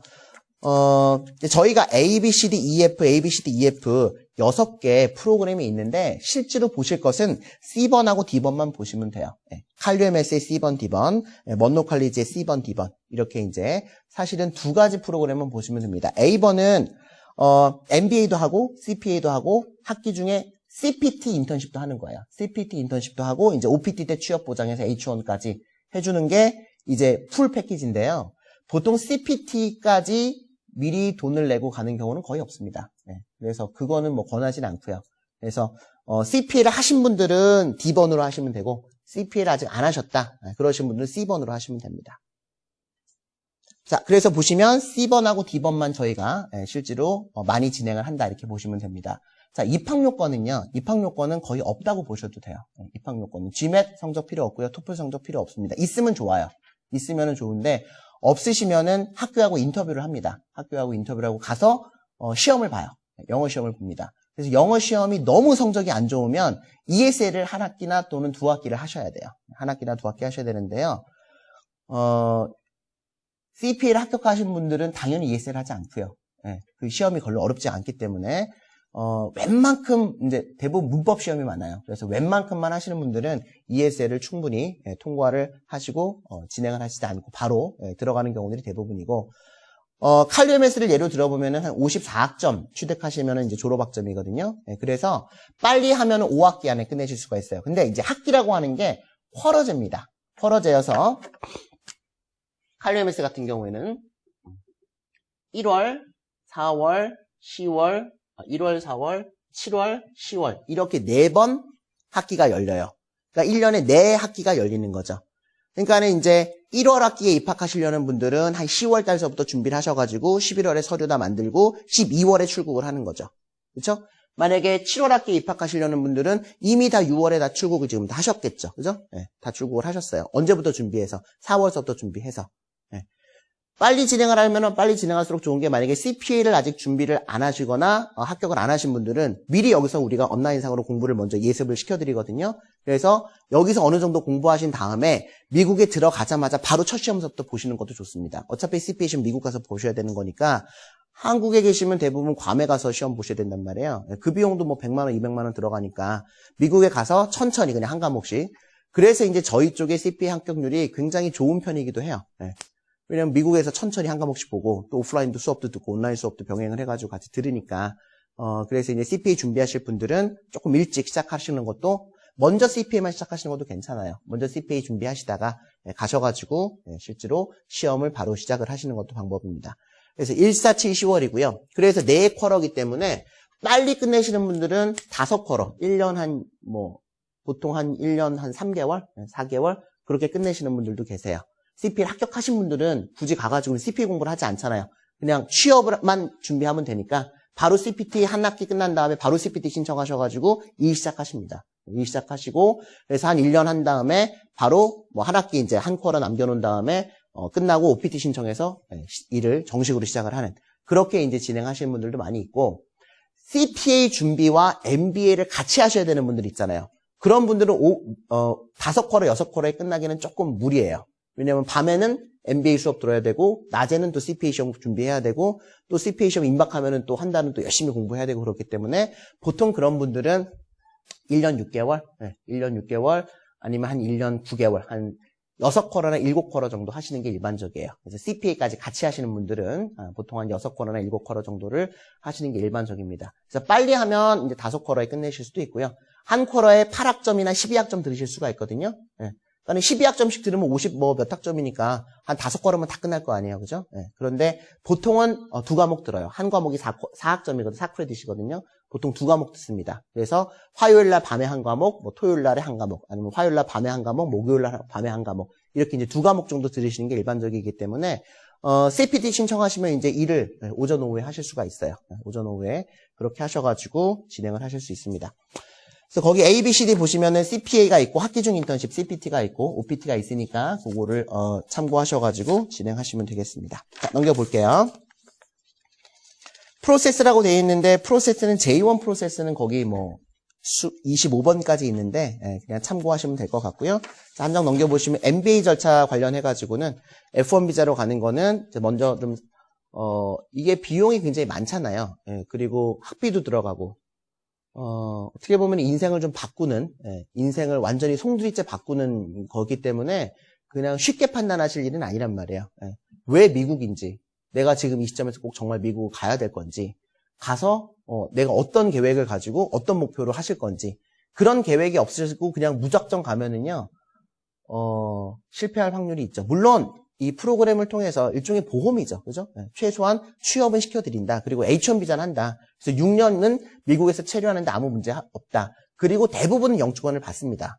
왜냐면 CPA고 MBA이기 때문에. 그렇기 때문에 최소한의 그 정도는 보장을 해드리지만 그래도 내가 어느 회사를 가서 어떤 일을 하고 어떤 잡으로 H1을 받을지를 좀 고민을 많이 해보셔야 되거든요. 그래서 그런 게 어느 정도 좀 확정이 되고 나서 가시는 것이 저는 좋다고 생각이 되어지고요. 그런 면에서는 충분히 고민해 보시고 또 상담을 해 보시는 것이 좋습니다. 아이가 뭐 한 초등학생이나 중학생이다 그러면 충분히 갈 만한 무슨 모티베이션이 있잖아요. 그죠? 아이들 교육만 해도 뭐 어느 정도에 되지만 그렇지 않고 이제 막 신혼이다. 그러면은 어떻게 보면은 와이프도 가가지고 뭐 일을 해야 될 수도 있단 말이에요. 왜냐면은 뭐 그냥 처음에 가서 한 1, 2년은 정말 고생스러우니까 그랬을 때 이제 와이프랑 뭐 또 남편과도 상의를 해봐야 될 거고요. 그리고 이제 대략 어느 정도 내가 돈을 가지고 가야 되는지 좀 넉넉하게 생각한다면은 프로그램 비용까지 해가지고 한 1억은 생각을 하셔야 될 거예요. 왜냐면 보통 생활비 그래도 한 2, 300은 최소한 들어가거든요. 아무리 안 들어가도. 혼자 가면 한 2,000불로 먹고 살 수 있겠지만 가족이 가면 한 3,000불이 있어야 된단 말이에요. 그럼 1년이면은 그게 한 4, 5천만 원 되잖아요. 한 5천만 원 들어가잖아요. 1년이면. 근데 1년에 안 끝난단 말이에요. 그러니까는 한 프로그램 비용까지 해서 한 1억 정도가 넉넉하게 들어가신다고 생각하시면 돼요. 물론 CPT 하는 동안에 월급을 받을 수 있어요. 그러면은 뭐 한 2,000불, 뭐 1,500불 받으면 그거는 근데 사이드로 생각을 해야지. 예산을 버짓을 잡는데 야 나는 CPT 가갖고 일을 해갖고 한 200만 원 받을 거니까 그거는 뭐 빼고 받는다고 가정하고 진행한다는 거는 굉장히 무리스러워요. 그래서 조금 보수적으로 잡고 가시는 게 좋고요. 그래서 학비는 제가 봤을 때 한 뭐 2만 불 이내니까 이렇게 싼 학교는 별로 없습니다. 제가 봤을 때 인가가 있는 학교 중에서. 그러니까는 먼로 칼리지만 해도 미국 학교이기 때문에 한 3만 불 정도 들어간단 말이에요. 그것도 굉장히 싼 거예요. 1년 6개월에 MBA가 다 끝나는데 3만 불은 보통 뭐 USC 같은 게 한 학기 학비가 5만 불이니까 그러니까는 그거에 비하면은 이거는 전체가 지금 한 2만 불이 안 되고 인가가 있으니까는 학비적으로 봤을 때는 제일 싸고 제가 봤을 때 가장 좋은 거는 CPT 1년 다 쓰고 OPT 1년 다 쓸 수 있다는 겁니다. 굉장히 그건 장점이에요. 그래서 두 가지를 다 통해서 다 어떤 수익을 얻을 수가 있기 때문에 칼리엠스라는 학교가 뭐 제가 만든 학교도 아니고요. 제가 설립한 학교도 아니고 제가 지분이 있는 학교도 아닙니다. 저랑은 아무 상관이 없는 학교예요. 근데 왜 이 학교랑 제휴를 했느냐? 캘리포니아의 학교를 한 30몇 개를 뒤졌어요. 그래서 인가가 있는지 없는지 제가 확인을 했습니다. 근데 딱 이 학교가 인가가 있더라고요. 그래서 이 학교 총장님한테 가서 이런 프로그램을 하려고 하는데 제휴를 합시다. 해가지고 제휴가 된 거예요. 인가가 없는 학교는 진행을 하시면 안 돼요. 네. 굉장히 리스크가 있는 겁니다. 만약에 그럴 거면 그냥 서티피케이트 같은 거 하는 것도 똑같아요. UCLA 서티피케이트 과정이 있거든요. 한 4, 5천 불이면 돼요. 한 5천 불이면 돼요. 1년이면 됩니다. OPT 나옵니다. OPT 1년 나와요. 아예 그냥 UCLA 서티피케이트 과정을 하는 거나 똑같단 말이죠. 네. 굳이 인가가 없다면은. 그러면 한 진짜 1년 안에 다 끝나고 비용도 뭐 한 5천 불도 안 들어가고 그러니까는 오히려 그 프로그램이 낫지 인가도 없는데 괜히 이거를 진행을 했다가 나중에 이게 감사가 나가거나 뭐 만약에 잘못되는 일이 있으면 크레디테이션이 근데 이제 대부분의 학교들은 한 20몇 개가 다 인가가 없는 학교들이니까는요. 뭐라고 하냐면은 다 신청해놨다 그래요. 크레디테이션 신청해놨다. 내년에 나올 거다라고 보통들 말씀들 하시더라고요. 근데 벌써 그렇게 5년째예요. 그러니까는 어떻게 될지 모르니까 반드시 좀 그런 것들만 좀 조심을 하셨으면 좋겠다 생각이 되어지고요. 한 장 넘겨보면은 재작년이네요. I-20 발급 관련해서 어학원들조차도 이제는 연방정부에서 연방정부 인가 받으라는 거거든요. 근데 하물며 학교는요, 당연히 인가가 있어야 돼요. 연방정부 인가가. 아예 지금 I-20도 발급 안 하겠다는 거거든요. 2013년까지 연방정부 인가 안 받으면은요. 그러니까 이게 뭐 그냥 우리만 얘기하는 것이 아니라 너무 많은 학교들이 우후죽순 생겨버리니까 이거에 대해서 뉴욕에 있는 학교는요, 연방정부 인가가 없는 학교가 한 군데도 없어요. 그러니까 뉴욕에 있는 학교 아무 데나 가셔도 돼요. 뉴욕 스테이트에 있는 학교는요, 아무 데나 가셔도 돼요. 전부 다 연방정부 인가가 있습니다. 근데 유난히 연방정부가 없는 학교가 어디에만 모여 있어요? 캘리포니아에만 모여 있습니다. 그것도 LA 지역에만 모여 있어요. 왜? 한국 사람들이 다 만들어 놓은 학교입니다. 그래서 굉장히 문제가 있다라고 저는 생각이 되어지고요. 자, 넘겨보시면 이제 신청 자격인데요. 신청 자격이 아시다시피 학생 비자로 가는 거는 우리가 영사 인터뷰를 할 때 뭐라고 해야 돼요? 너 왜 가니? 물어보면요. MBA 끝내고 취업할 겁니다라고 하면 비자 거절되죠. 그죠? 학생 비자의 목적은 뭡니까? 공부하는 거죠. 그죠? 그렇기 때문에 비자 거절률이 있습니다. 있어요. 제일 비자가 거절이 많이 되실 수 있는 확률이 있는 분이 저처럼 나이가 있는데 결혼을 안 한 사람들. 그렇죠? 남자가 아니라 여자분들. 더 거절 확률이 높죠. 제일 비자 거절이 낮은 분들은 젊은 남자들. 비자 거절 확률이 별로 없습니다. 또는 만약에 간다고 하면은요. 남편, 와이프가 다 같이 가야 돼요. 아들까지. 그게 오히려 비자 거절 확률이 낮습니다. 그리고 여기 재직증명서가 있으시면 좋죠. 갔다가 내가 올 거다라고 하면 회사에서 뭘 하나 써준다면 그런 경우에. 그러니까 목표는 뭐냐면 갔다가 온다라는 게 전제 조건이에요. 그죠? 갔다가 온다라는 게 전제 조건입니다. 그래서 저희가 42 된 미혼 여성도 F1 비자를 받았어요. 그런데 38 된 미혼 여성이 작년에 한 명 거절이 됐습니다. 그러니까 알 수가 없는 거예요. 알 수가 없어요. 그래서 이제 물론 뭐 그러면 당연히 다 환불이죠. 그렇지만 그 준비하고 이러는데 또 들어간 그런 노력이나 이런 것들은 좀 그럴 수가 있기 때문에 좀 상담 잘 하셔가지고 리스크가 없게 서류 준비도 잘 하시고 하셔서 진행을 하시면 되겠고요. J1 같은 경우에는 32살 넘어가면 좀 어려워요. 근데 F1 비자는 40도 괜찮습니다. 남자분들은 좀 괜찮아요. 남자분들은 결혼하신 분들은 특히나 더 무리가 없고요. 이제 여자분들은 조금 그런 점들이 있다. 그래서 개별적으로 한번 상담해 보시면 되겠고요. CPA를 반드시 합격을 해야 되느냐? 합격을 하면 더 좋은 회사로 취업이 됩니다. 합격을 못 하더라도 최악의 경우에 저희는 100% 합격을 목표로 하죠. 그리고 실제로 대부분 합격들을 하세요. 뭐 저희 그 카플리라고 하는 kapli.net 들어가 보시면은 거의 뭐 매달 뭐 몇십 명씩 이렇게 합격자들 이렇게 공지 올라오는 거 보실 텐데 합격 소식들 보시면은 대부분 뭐 나이 좀 많으신 분들도 아주 많거든요. 그래서 나이와 상관없고요. 그리고 뭐 전공과 상관없이 누구든지 이제 우리 프로그램에서 공부만 열심히 하시면 한 1년에서 1년 반이면 CPA 시험을 합격하실 수가 있는데 취업은 4과목을 다 합격한 거나 2과목만 합격한 거나 차이가 없습니다. 회사와 인터뷰를 할 때는요. 우리 생각할 때는 CPA를 다 합격해야지만 취업이 될 것 같은 생각들을 하시는데요. 실제로는 2과목 정도만 합격하시면 충분히 4과목 합격과 이퀴벌런트 하다라고 회사에서 인정을 하는 거죠. 그래서 취업하는 데 무리가 없고요. 다만 1과목도 합격을 안 했다. 이거는 이제 문제가 있어요. 이거는 문제가 있습니다. 그래서 최소한 1~2과목 정도만 합격을 하면 그때서부터는 CPT를 진행을 하시는 게 좋습니다. 그래서 회사를 진행을 하실 수가 있다고 생각이 되어지고 이제 가장 궁금하신 것은 뭐냐면 그러면 어떤 회사에서 얼마 정도 받고 일하게 되느냐 이잖아요. 일반적으로 회사는 크게 두 부류로 나눌 수가 있어요. 미국계, 한국계. 미국계는 미국 애들하고 일하는 거고 한국계는 한국 애들하고 일하는 겁니다. 그렇죠? 물론 한국계 중에서 대표는 한국 사람인데 종업원이 뭐 1000명인데 다 미국 애들인 경우도 있죠. 그런 경우는 미국계라고 분류를 합니다. 사장만 한국 사람이기 때문에 어떻게 분류하는 거예요? 결과적으로 내가 업무를 영어로 할 거냐 아니면 한국어로 할 거냐로 구분을 하시면 됩니다. 자, 우리가 갖고 있는 뭐 일단 저희가 시작을 어떻게 했냐면은 제가 교원교수 가서 미국에 있는 사람들을 교육을 시켜서 취업을 시키고 또 유학생들을 취업을 시키는 일이 우리 먼저였거든요. 그러다 보니까 그 친구들의 expectation은요. 아니 NYU 스턴에서 졸업을 했는데 컬럼비아에서 MBA를 했는데 한국 회사 조그만 회사 갈 게 아니잖아요. 그러니까 expectation이 다 미국계 회사들이란 말이에요. 그래서 미국계 회사들을 다 섭외를 했었습니다. 근데 이게 유학생들이 한국에서 인턴이 들어오고 그러면서 이제 한국계 회사들도 같이 섭외가 나중에 진행이 된 거죠. 그래서 미국계 회계법인도 굉장히 물론 여러분들이 졸업하셔갖고요. 빅4는 한 번도 못 들어가십니다. 만약에 누군가 칼류엠에스나 먼로 칼리지를 졸업을 해가지고 하자마자 내가 뭐 빅4는 뭔지 아시죠? 그렇죠? 큰 어카운팅 펌 4군데를 빅4라고 부르는데 뭐 KPMG에 내가 취업을 보장시켜주겠다. 그러면 5천만 원을 내고서라도 가세요. 근데 그거는 불가능합니다. 왜? 프로세스 자체가 그렇게 안 돼요. KPMG나 큰 회사들은요, 칼류엠에스로 오지 않습니다. 뭐 하려고 캠퍼스를 그때 일로 오겠어요? 다 어디로 가요? USC로 간단 말이에요. USC 회계학과 좋으니까 걸로 갑니다. 거기서 100명 중에 한 서너 명 뽑아가는 거예요.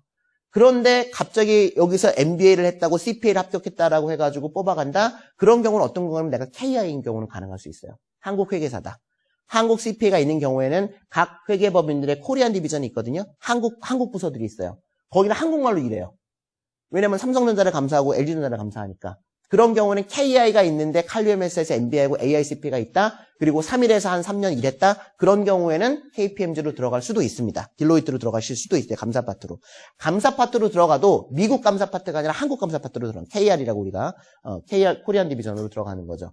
그런 아주 예외적인 케이스가 아니고서는 전부 다 조그만 미국 법인으로 들어가시는 거예요. 조그맣다라고 하면은 회계사 한 3명에서 10명 사이, 스텝 한 20명에서 50명 사이거든요.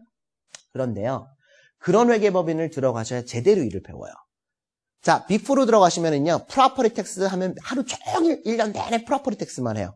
그러면 다른 텍스는 몰라요. 프로퍼리 텍스만 아는 거예요. 내가 밸류에이션 한다, 밸류에이션만 막 열심히 하는 거죠. 물론 그거는 굉장히 스페셜티이기 때문에 좋습니다.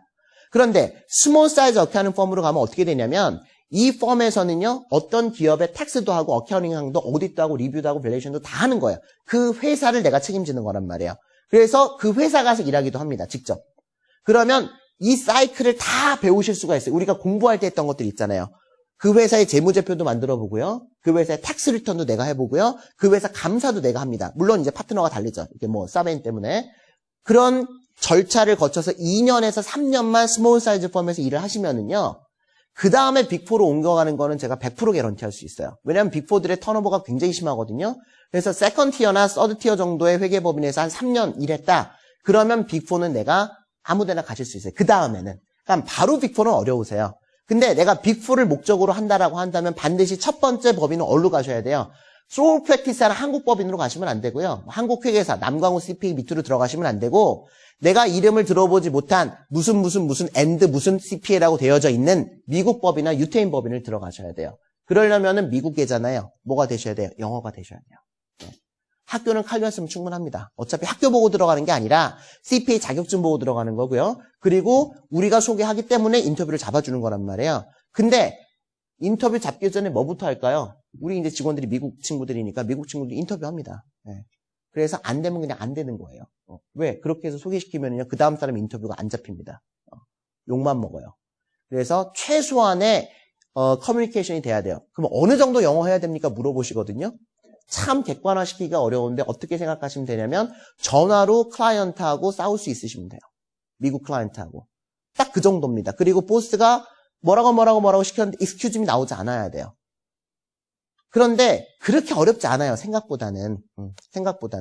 그래서 그 정도만 하시면 되거든요. 전화로 내가 말하는 거를 상대방한테 설득시킬 수 있을 정도. 왜냐면 내가 회계 법인에 있으면 내가 갑이 아니잖아요. 뭐 좀 갑을 얘기 많이 하지만 을이잖아요. 클라이언트가 갑이잖아요. 그러면 그 사람이 뭐라고 하는 거는 당연히 내가 알아들어야 되고 내가 뭐라고 하는 거는 그 사람이 못 알아들으면 이건 내가 안 되는 거죠. 내가 갑이면 내가 말하는 걸 다 그 사람이 어떻게든 알아들어야 되겠지만 회계 법인에서 난 종업원이란 말이에요.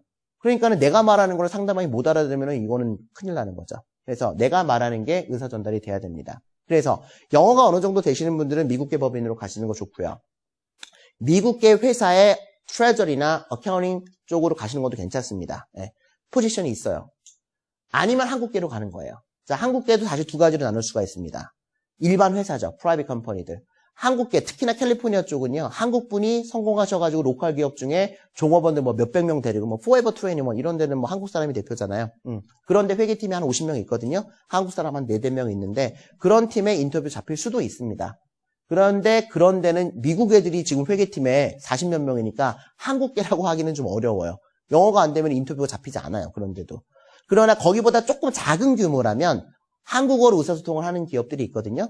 뭐 직원 한 50명 정도, 100명 정도. 그런데 어카운팅 디파트먼트로 들어가실 수 있습니다. 그런데 비자도 잘 나오고 영수권도 잘 나와요. 왜냐면 회사 규모가 크기 때문에. 아니면 내가 꼭 CPA 라이센스를 따고 싶다 그러면 어떻게 하셔야 돼요? CPA 사무실이나 법인으로 가셔야 되겠죠. 그러면 한국계로 가실 수 있으십니다. 한국계로 가실 때는요, 누가 유리하냐면 여자가 훨씬 더 유리해요. 결혼하신 여자분들이 제일 1순위입니다. 왜냐하면 배신하고 도망가지 않는다고 생각들을 하시기 때문에 그래요. 이게 캘리포니아나 뉴욕에 있는 한인 CPA들의 일반적인 생각입니다. 똑똑하고 젊은 남자들을 잘 뽑지 않으려고 그래요. 왜냐하면 너무 똑똑한 애들을 뽑아놓으면 2년 열심히 가르쳐놓으면 옆에다 차려버리더라 이거죠. 클라이언트가 뺏어가가지고. 그래서 그런 일이 생각보다 많아요. 입장을 바꿔놓고 생각하면 그렇게 돈을 많이 받지 않고 일은 내가 다 하는데 이거 내가 옆에다가 라이센스 차리면 이분들이 나한테 오실 거 아니에요. 그러면 그 돈이 다 내 돈이 될 것 같으니까 그렇게 해서 처음에는 그런 마음을 갖고 시작하지 않지만 한 2, 3년 일하다 보면은 내가 일 다 하는데 내 파트너는 맨날 놀러 다니고 골프만 치러 다니는데 라고 해서 그런 생각을 하시는 남자분들이 꽤 계시기 때문에 그렇지만 공교롭게도 우리 프로그램에 오신 분들은 다 남자분들이 다 회계법인으로 들어가셨어요. 원래는 여자분들이 더 훨씬 편한데 그래서 그렇게 솔 프랙티스 하시는 분들 밑으로 가셔도 되고 아니면은 그냥 회계법인, 조그만 법인들. 그래도 미국 LA에는 큰 법인들이 한 서너 개 있어요. 뭐 김앤리나 뭐 CKP나 이런 법인들은 CPA가 한 50명 되거든요. 네. 그런데 그런 법인들로 가시는 것도 괜찮죠. 근데 사실 쉽지는 않습니다. 오히려. 왜냐면 한국 애들은 뭐를 따져요? 나이를 따져요. 네. 그래서 오히려 한국계 법인이 더 어렵습니다. 미국계는 전혀 나이를 안 따지거든요. 정말 나이를 안 따져요.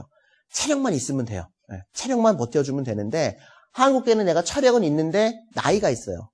그래서 USC 온 애가 1년차로 바로 들어와갖고 지금 매니저인데 그러면 몇 살이에요? USC 졸업하면 한 25살, 한 28살이 매니저인데 예를 들어서 32살이 지금 엔트리로 들어간단 말이에요. 그럼 불편하죠. 한국 사람들끼리는. 그러니까 이게 지금 안 뽑으려고 그러는 경우들이 있어요. 그래서 이제 나이를 조금 따진다. 그런 경우 한국계 법인들은. 그래서 이제 가장 제가 좋다고 보는 건 영어 공부 열심히 해갖고 미국계 법인 들어가시는 게 제일 좋습니다. 그래야 일도 제대로 배우고 보수도 제대로 받고 그리고 나중에 빅4로 옮겨가서 정말 좋은 학교에서 또 내가 MBA를 하고 싶다. 그런 이상한 짓은 일반적으로 안 하시지만, 그러면 회사에서 서포트 해줍니다. 회사에서 서포트를 해줘요.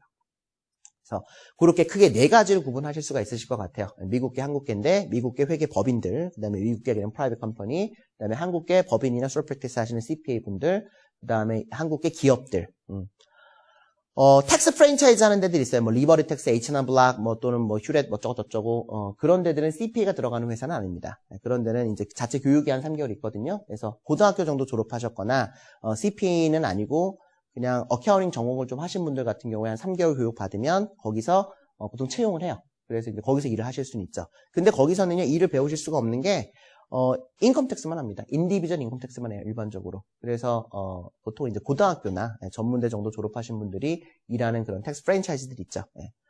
많습니다. 뭐 동네마다 몇 개씩 있어요.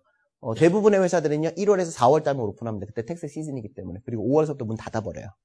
그래서 10개가 동네에 있으면은요, 한두 개는 이제 1년 내내 하는 데도 있지만, 8, 9개는 4월 15일 끝나서 한 5월 초가 되면 다 문 닫아버리죠. 그래서 이제 잘 모르시는 분들은 그런데 취업하면 어때요 하는데 그런 데는 우리가 가는 데는 아닙니다. CPA들이 가는 데가 아니라 그냥 정말 스페니시들 또는 약간 많은 교육을 받지 않으셨는데 거기 자체 교육이 있어요. 그건 또 자체 프로그램을 씁니다. 그래서 그렇게 이제 교육을 받으셔갖고 들어가시는 케이스들은 있다. 그래서 우리는 목표를 어떻게 하자고요? CPA를 하신 분들은요. 그래도 회계감사 해보면 좋잖아요. 감사 나가봐야 다른 회사 매니저급들하고 우리가 얘기도 해보고. 그러니까는 펌으로 가서 좋은 거는 그거예요. 내가 그쪽 임원진들을 만나갖고 얘기한다는 거죠. 엔트리급인데. 그러니까 언제 내가 그런 임원들하고 만나가지고 그 회사의 비전을 얘기하고 그 회사의 무슨 인터널 컨트롤 얘기하고 하겠어요. 그게 이제 펌에 가는 특히나 오디트 쪽 하시는 분들의 어떤 그 장점이라고 생각이 되어지고요. 꼭 뭐 오디시 좋은 것만은 아닌 것 같아요. 한국 법인으로 들어간 친구들 같은 경우에도 빅4에 계시던 분들이 나오셔가지고 법인 차리는 것들이 꽤 많이 있거든요. 그런 경우에는 한국 법인이지만 감사도 하고 밸류에이션도 하고 M&A도 하고 다 해요. 조금 맞지만 그런 법인 정 좋습니다. 보통 지금 간 친구들이 다 고대 후배들이 굉장히 많아요. 이상하게 고대 후배들이 많이 들어왔는데 다 좋은 기업들로 취업이 됐어요. 특히나 이제 뭐 스몰 사이즈 펌으로 간 친구 같은 경우에는 와서 뭐 참 잘 됐죠. 그런 친구 다 이제 영주권 들어갔고. 그래서 남자도 나이가 어느 정도 있어도 법인에서 똑똑하면 받아주는구나. 근데 이제 그 친구는 탤런트가 있었던 게 뭐 세일즈 경력이 좀 있었어요. 그래서 세일즈를 좀 잘하는 경우가 도움이 많이 됩니다. 한국계 같은 경우는요. 미국계도 마찬가지예요. 그러니까는 미국계 법인들을요, 쉬운 넘으신 분들 로컬에서 취업시켜드린 경우가 있거든요. 자, 어떻게 진행이 되냐면 미국 법인 같은 경우에 그 사람을 한 명을 고용을 해서 5만 불을 준다고 가정을 해봐요. 근데 그 사람이 어디 가가지고요, 한국의 큰 기업 한 2개만 데리고 오면은 그 사람 연봉보다 훨씬 더 많은 돈을 법인이 받는 거예요. 근데 보통 감사 뭐 3만 불, 4만 불이니까. 그러니까는 장로님들이 이런 사람들 좋아해요. 왜냐면 아는 사람들이 많잖아요. 그래서 그런 장로님이 아는 회사들 한 서너 개만 데리고 오면 그분 연봉보다 많은 돈을 회사가 얻게 되더라 이거죠. 그래서 미국계 법인들이 가능한 이유가 LA나 뉴욕은 뭐가 있어요? 코리안 커뮤니티가 있어요. 그래서 코리안 마켓을 세일즈를 하고 싶어요. 미국 애들도. 근데 커넥션이 없는 거예요. 그래서 한국 CPL 한 명 데려다가 한국 마켓을 한번 뚫어봐라. 라고 해가지고 그 사람 연봉 뭐 4만 5천 불, 4만 불 주는데 예를 들어서 감사나 밸류에이션 한 몇 번만 하면 그 사람 연봉보다 훨씬 더 많이 이렇게 회사에서 프로핏 창출할 수가 있거든요. 그래서 그렇게 이제 우리가 퍼슈에이팅 하는 겁니다. 한국 마켓이 있다. 그래서 이렇게 진행을 해보자. 실제로 그래서 굉장히 좀 잘 되신 분 중에 CPA 합격하자마자 몽고메리, 저쪽에 애틀랜타 옆에 그 조지아 몽고메리가 있거든요. 현대차랑 기아차 들어갔는데 그쪽으로 그냥 독일계 회계법인으로 그냥 엔트리로 들어간 거예요. 근데 그쪽에 막 현대차들이 우르르 막 들어왔잖아요. 거기를 다 감사를 따는 거예요, 이 친구가. CPA 합격하자마자 경력도 아무것도 없이 그냥 들어갔는데 지금 파트너급입니다. 불과 한 5년밖에 안 됐는데. 그러니까 굉장히 잘 된 거죠. 그러니까는 그런 마켓이 아직도 있어요. 그러니까는 이제 혹시 좀 그런 게 있으시면은 그런 쪽도 한번 생각을 해보시면 될 것 같고요. 대체로 연봉은 한국 기업들은 한 3만 5천에서 4만 5천 정도 엔트리급들이요. 아무 경력이 없다고 가정을 하고요. 법인들 같은 경우에도 비슷해요. 근데 한국계 기업들은 연봉이 많이 오르지 않습니다. 그래가지고 뭐 4만으로 시작을 해도 계속 4만, 뭐 4만 2천, 4만 3천 이렇게 가는데 법인들은 일을 배우잖아요. 그리고 연봉도 많이 뛰어요. 그러니까 이제 여러 가지 면에서 봤을 때 법인으로 가시는 게 도움이 된다. 또 하나 우리가 관심 있게 볼 것은 이제 난프로핏 쪽이 또 괜찮거든요. 비영리 기관들, 뉴욕이나 캘리포니아 같은 경우에 비영리 기관들이 굉장히 많아요. 뭐 CP 공부하셨으니까 아시겠지만 비영리 기관이 영리를 목적으로 하지 않을 뿐이지, 그죠? 월급 괜찮습니다. 베네핏 굉장히 좋아요. 그런 쪽도 관심 있으신 분들이 계시면 그런 분들이 여자분들 같은 경우에 굉장히 그 환경이 좋거든요. 살벌하지 않아요, 분위기가. 그래서 내가 돈은 그렇게 많이 받지 않더라도 그런 미국계 비영리기관 같은 데서 일하고 싶다라고 하시는 분들은 그런 쪽으로 CPT 때 계속 트라이 해보셔가지고요. 나중에 OPT 때 H1 받을 수 있도록 하시는 것도 방법입니다. 그래서 결론적으로는 충분히 상담을 하셔야 돼요. 충분히 상담을 하시고 어느 쪽으로 어떻게 어떤 분들은 가서 나는 H1 안 받겠다고 하시는 분도 있거든요. 가서 내가 미국계 회사를 하나를 섭외를 해가지고 한국에 다시 들어와서 그 회사와 내가 같이 협력해서 일을 하겠다고 실제로 하시는 분이 계세요. 역시 고대 후배인데 그 친구 같은 경우에도 그냥 나는 H1 영주권이 중요한 게 아니라 미국을 토대로 해가지고 한국에 다시 돌아와서 이거를 같이 협력 사업을 하고 싶다. 그런 회사로 내가 인턴을 하고 싶다는 OPT 때 일을 H1까지만 받아 그러니까 OPT로만 하고 오겠다라고 하시는 그러니까 각자의 생각이나 목표가 다 다른 것 같아요. 그래서 충분히 고민을 하셔서 상담을 하신 다음에 확신이 생기시면 그때 실제로 진행을 하시면 좋을 것 같고요. 서부 쪽만 말씀을 드렸는데 동부 쪽은 한국 기업으로만 따지자면 LA, 캘리포니아 쪽이 한인 경제만 보자면 뉴욕의 한 5배 정도가 캘리포니아예요. LA 그 남가주만. 그러니까 한국 기업들의 한 규모가 뉴욕, 뉴저지에 있는 기업들이 한 5배 정도가 많다 생각하시면 되는데 다만 내가 미국계 기업으로 가고 싶다. 미국 법인으로 가고 싶거나 미국계 기업으로 가고 싶으면 뉴욕으로 가시는 게 더 좋습니다. 그러니까 미국의 경제만으로 보면 당연히 뉴욕이 훨씬 더 크고 회사도 많고 그렇죠. 그래서 물론 캘리포니아에서 공부를 하셨지만 취업은 뉴욕으로 진행할 수도 있습니다. 저희 브랜치가 뉴욕에도 있고 뉴저지에도 있고 또 워싱턴 DC에도 있고 또 캘리포니아에도 LA, NOM 두 군데 다 있잖아요. 그러니까는 NOM 밑에 쪽 이제 어바인이라고 해서 왜 한인분들 시장하시는 거 그쪽에 또 좋은 회사들 많이 있거든요. 아이들 교육시키기에는 그쪽이 좋아요. 그래서 그쪽으로 이제 회사를 잡고 싶으시면은 그쪽으로 진행을 하실 수도 있고 또 LA로 진행하실 수도 있고 나는 뉴욕에 가고 싶다 그러시면 뉴욕으로 진행하실 수도 있으니까 근데 아무래도 캘리포니아에서 뉴욕으로 인터뷰하려고 비행기 타러 왔다 갔다 하는 게 쉽지는 않잖아요. 그러니까 이제 처음서부터 캘리포니아에서 살지 아니면 뉴욕에서 살지 이런 걸 좀 고민하셔가지고 학비도 차이도 나고 그러니까 미리 좀 잘 정하실 수 있으시면 더 좋을 것 같습니다. 자, 제가 대략적인 거는 이렇게 설명을 드렸는데요. 뭐 자세한 내용은 또 거기 우리 그 브로셔에 나와 있으니까 이 정도로 설명을 드리고 혹시 궁금하신 거 있으시면 제가 질문을 받을게요. 뭐 아무거나 괜찮습니다. 뭐 법률적인 거든 뭐 세무적인 거든 뭐 취업적인 거든 공부적인 거든 미국에서 부동산 뭐 있는데 뭐 소송에 걸렸다든지 뭐 텍스를 뭐 잘못 냈는데 뭐 감사가 나왔다든지 아무거나 괜찮습니다. 그러니까는 질문하시면 제가 아는 선에서 최대한 설명을 드릴게요. 네. 제가 있을 땐 제가 상담을 하고요. 제가 여기 지금 한 달 정도 있었거든요, 한국에. 그래서 제가 하고, 제가 미국으로 가 있을 때는 일반적으로 이메일로 왔다 갔다 합니다. 아니면 전화로 하든지. 결론적으로는 제가 해요. 결론적으로는 제가 합니다. 그러니까 이제 입학하고 이러는 건 제가 안 하고요. 입학하고 이런 건 저희 직원분들이 하시고. 근데 이제 인생 상담 있잖아요. 이거는 인생에 걸린 문제란 말이에요. 그렇지 않나요? 굉장히 이거는 뭐 CPA를 할 거나 말 거나 이거는 인생에 걸린 문제는 아니야. 하다가 그냥 때려치면 마는 거지. 때려치면 안 되겠지만 그러나 CPA를 하냐마나의 문제가 아니라 삶의 터전을 미국으로 옮길 거란 말이에요. 그리고 갔다가 이걸 올려는 게 아니라 가서 아예 정착해서 살 거라는 거죠. 그러니까는 굉장히 객관적이고 정직하고 그러나 뭔가 이렇게 좀 어드바이스를 줄 수 있는 사람이 상담을 해야 되니까 어쩔 수 없이 제가 그럴 자격이 있는지 모르겠지만 그래도 우리 직원들 중에서는 제가 오랫동안 미국에 있었으므로 제가 직접 진행을 하는 편이고요. 기타 이제 학교와 관련된 뭐 선수 과목을 뭐를 들어야 돼요, 뭐 얼마예요, 이런 거는 이제 우리 직원분들이 하십니다. 그래서 뭐를 하냐면은요, 저도 같이 결정을 해요. 그러니까 무조건 가겠다고 해갖고 제가 진행하지 않습니다. 봐서 이 정도면은 어느 급으로는 이게 진행이 되겠다, 취업이 되겠다. 그리고 이 정도 지금 재산이 있는데 그래도 한 연봉은 한 이 정도는 맞출 수가 있겠다 해서 확신이 들면 진행을 하고요. 확신이 안 들면 진행 안 합니다. 죄송하지만 조금 어려울 것 같다고. 그렇게 하는 게 저도 마음이 편하죠. 괜히 다 한다 그래가지고 이게 진행을 하다가 나중에 취업이 안 되면 이거를 누가 책임질 거예요, 이 인생을. 그래서 상담을 해보고요. 되게 자세하게 상담을 해서 이력서 다 받아보고 실제로 이제 어떤 쪽으로 가시고 싶은지 얘기해보고 계획도 왜 가는지 그게 제일 중요해요. 왜 가는지.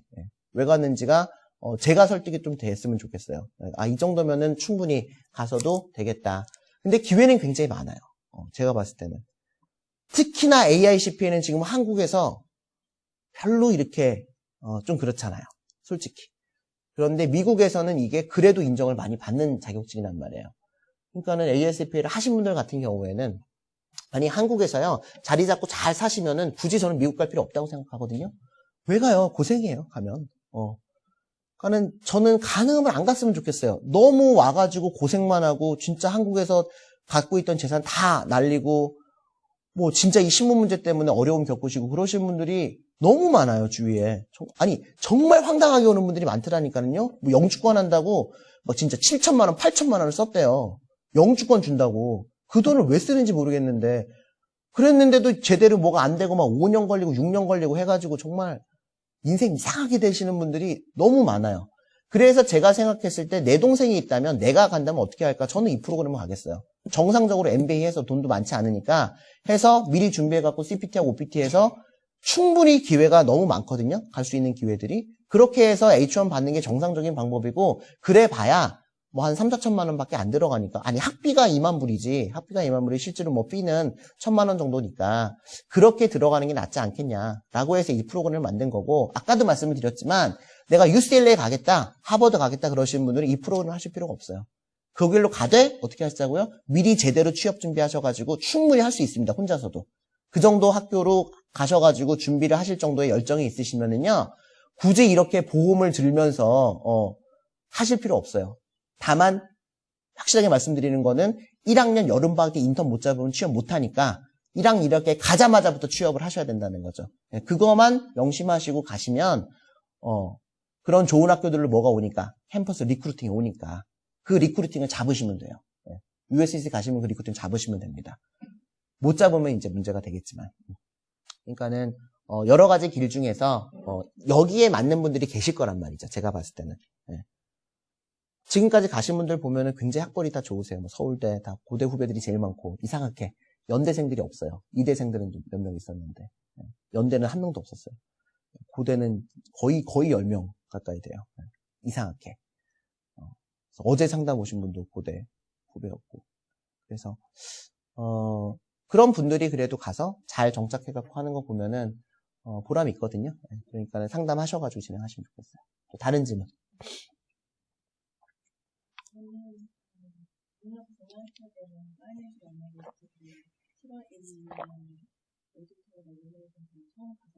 네.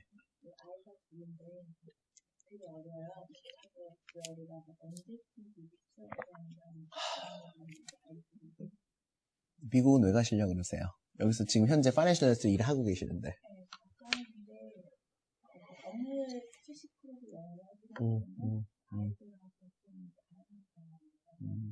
아이들이 더 크고 가시면 좋을 것 같아요. 지금은 그럼 너무 어리죠.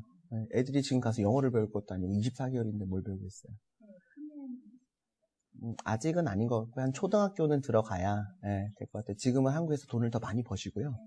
지금은 가실 때는 아닌 것 같아요. 아예 그냥 뭐 회사에서 그만두실 때가 됐을 때 가셔도 늦진 않거든요. 특히나 여자분들은 그 정도 경력이 있으시면은요. 나중에 그때 가셔도 돼요. 비자만 나온다면 이제 남편분하고 같이 가신 비자만 문제가 걸릴 때가 있고 학생 비자가 나올지 이제 40 이전에 하시는 게 좋기는 좋아요. 비자 때문에. 그러니까는 아이들을 본다면 초등학교는 왜냐하면 지금 가면 일을 못 하세요. 왜냐면 애들 누가 봐야 되는데 애 봐주는 비용이 더 많이 들어갈 수 있거든요. 그러니까 이제 미국으로 간다는 거는 엄마가 학생이나 H1이나 일을 하면서 공립학교를 보낼 수가 있잖아요. 그러면 이제 그건 무료니까 어떤 그런 혜택을 받으실 수가 있기 때문에 또 미국으로 유학을 가는 면도 있기 때문에 그냥 제가 잘은 모르겠지만 가신다고 하면 지금은 한국에서 더 일을 하시는 게 좋을 것 같고요. 한 3, 4년은 더 있다가 한 4년 이상 있다가 가시는 거 괜찮을 것 같아요. 그때는 하실 때 직장 그만두지 마시고요. 직장에 있는 상태에서 비자를 진행을 하세요. 그래서 그래야지 비자가 나올 확률이 훨씬 높거든요. 그래서 직장에서 1년 갔다 오라고 했다. 뭐 이런 거 녹화되면 좀 그런데 2년 갔다 오라고 했다. 다시 돌아올 거다.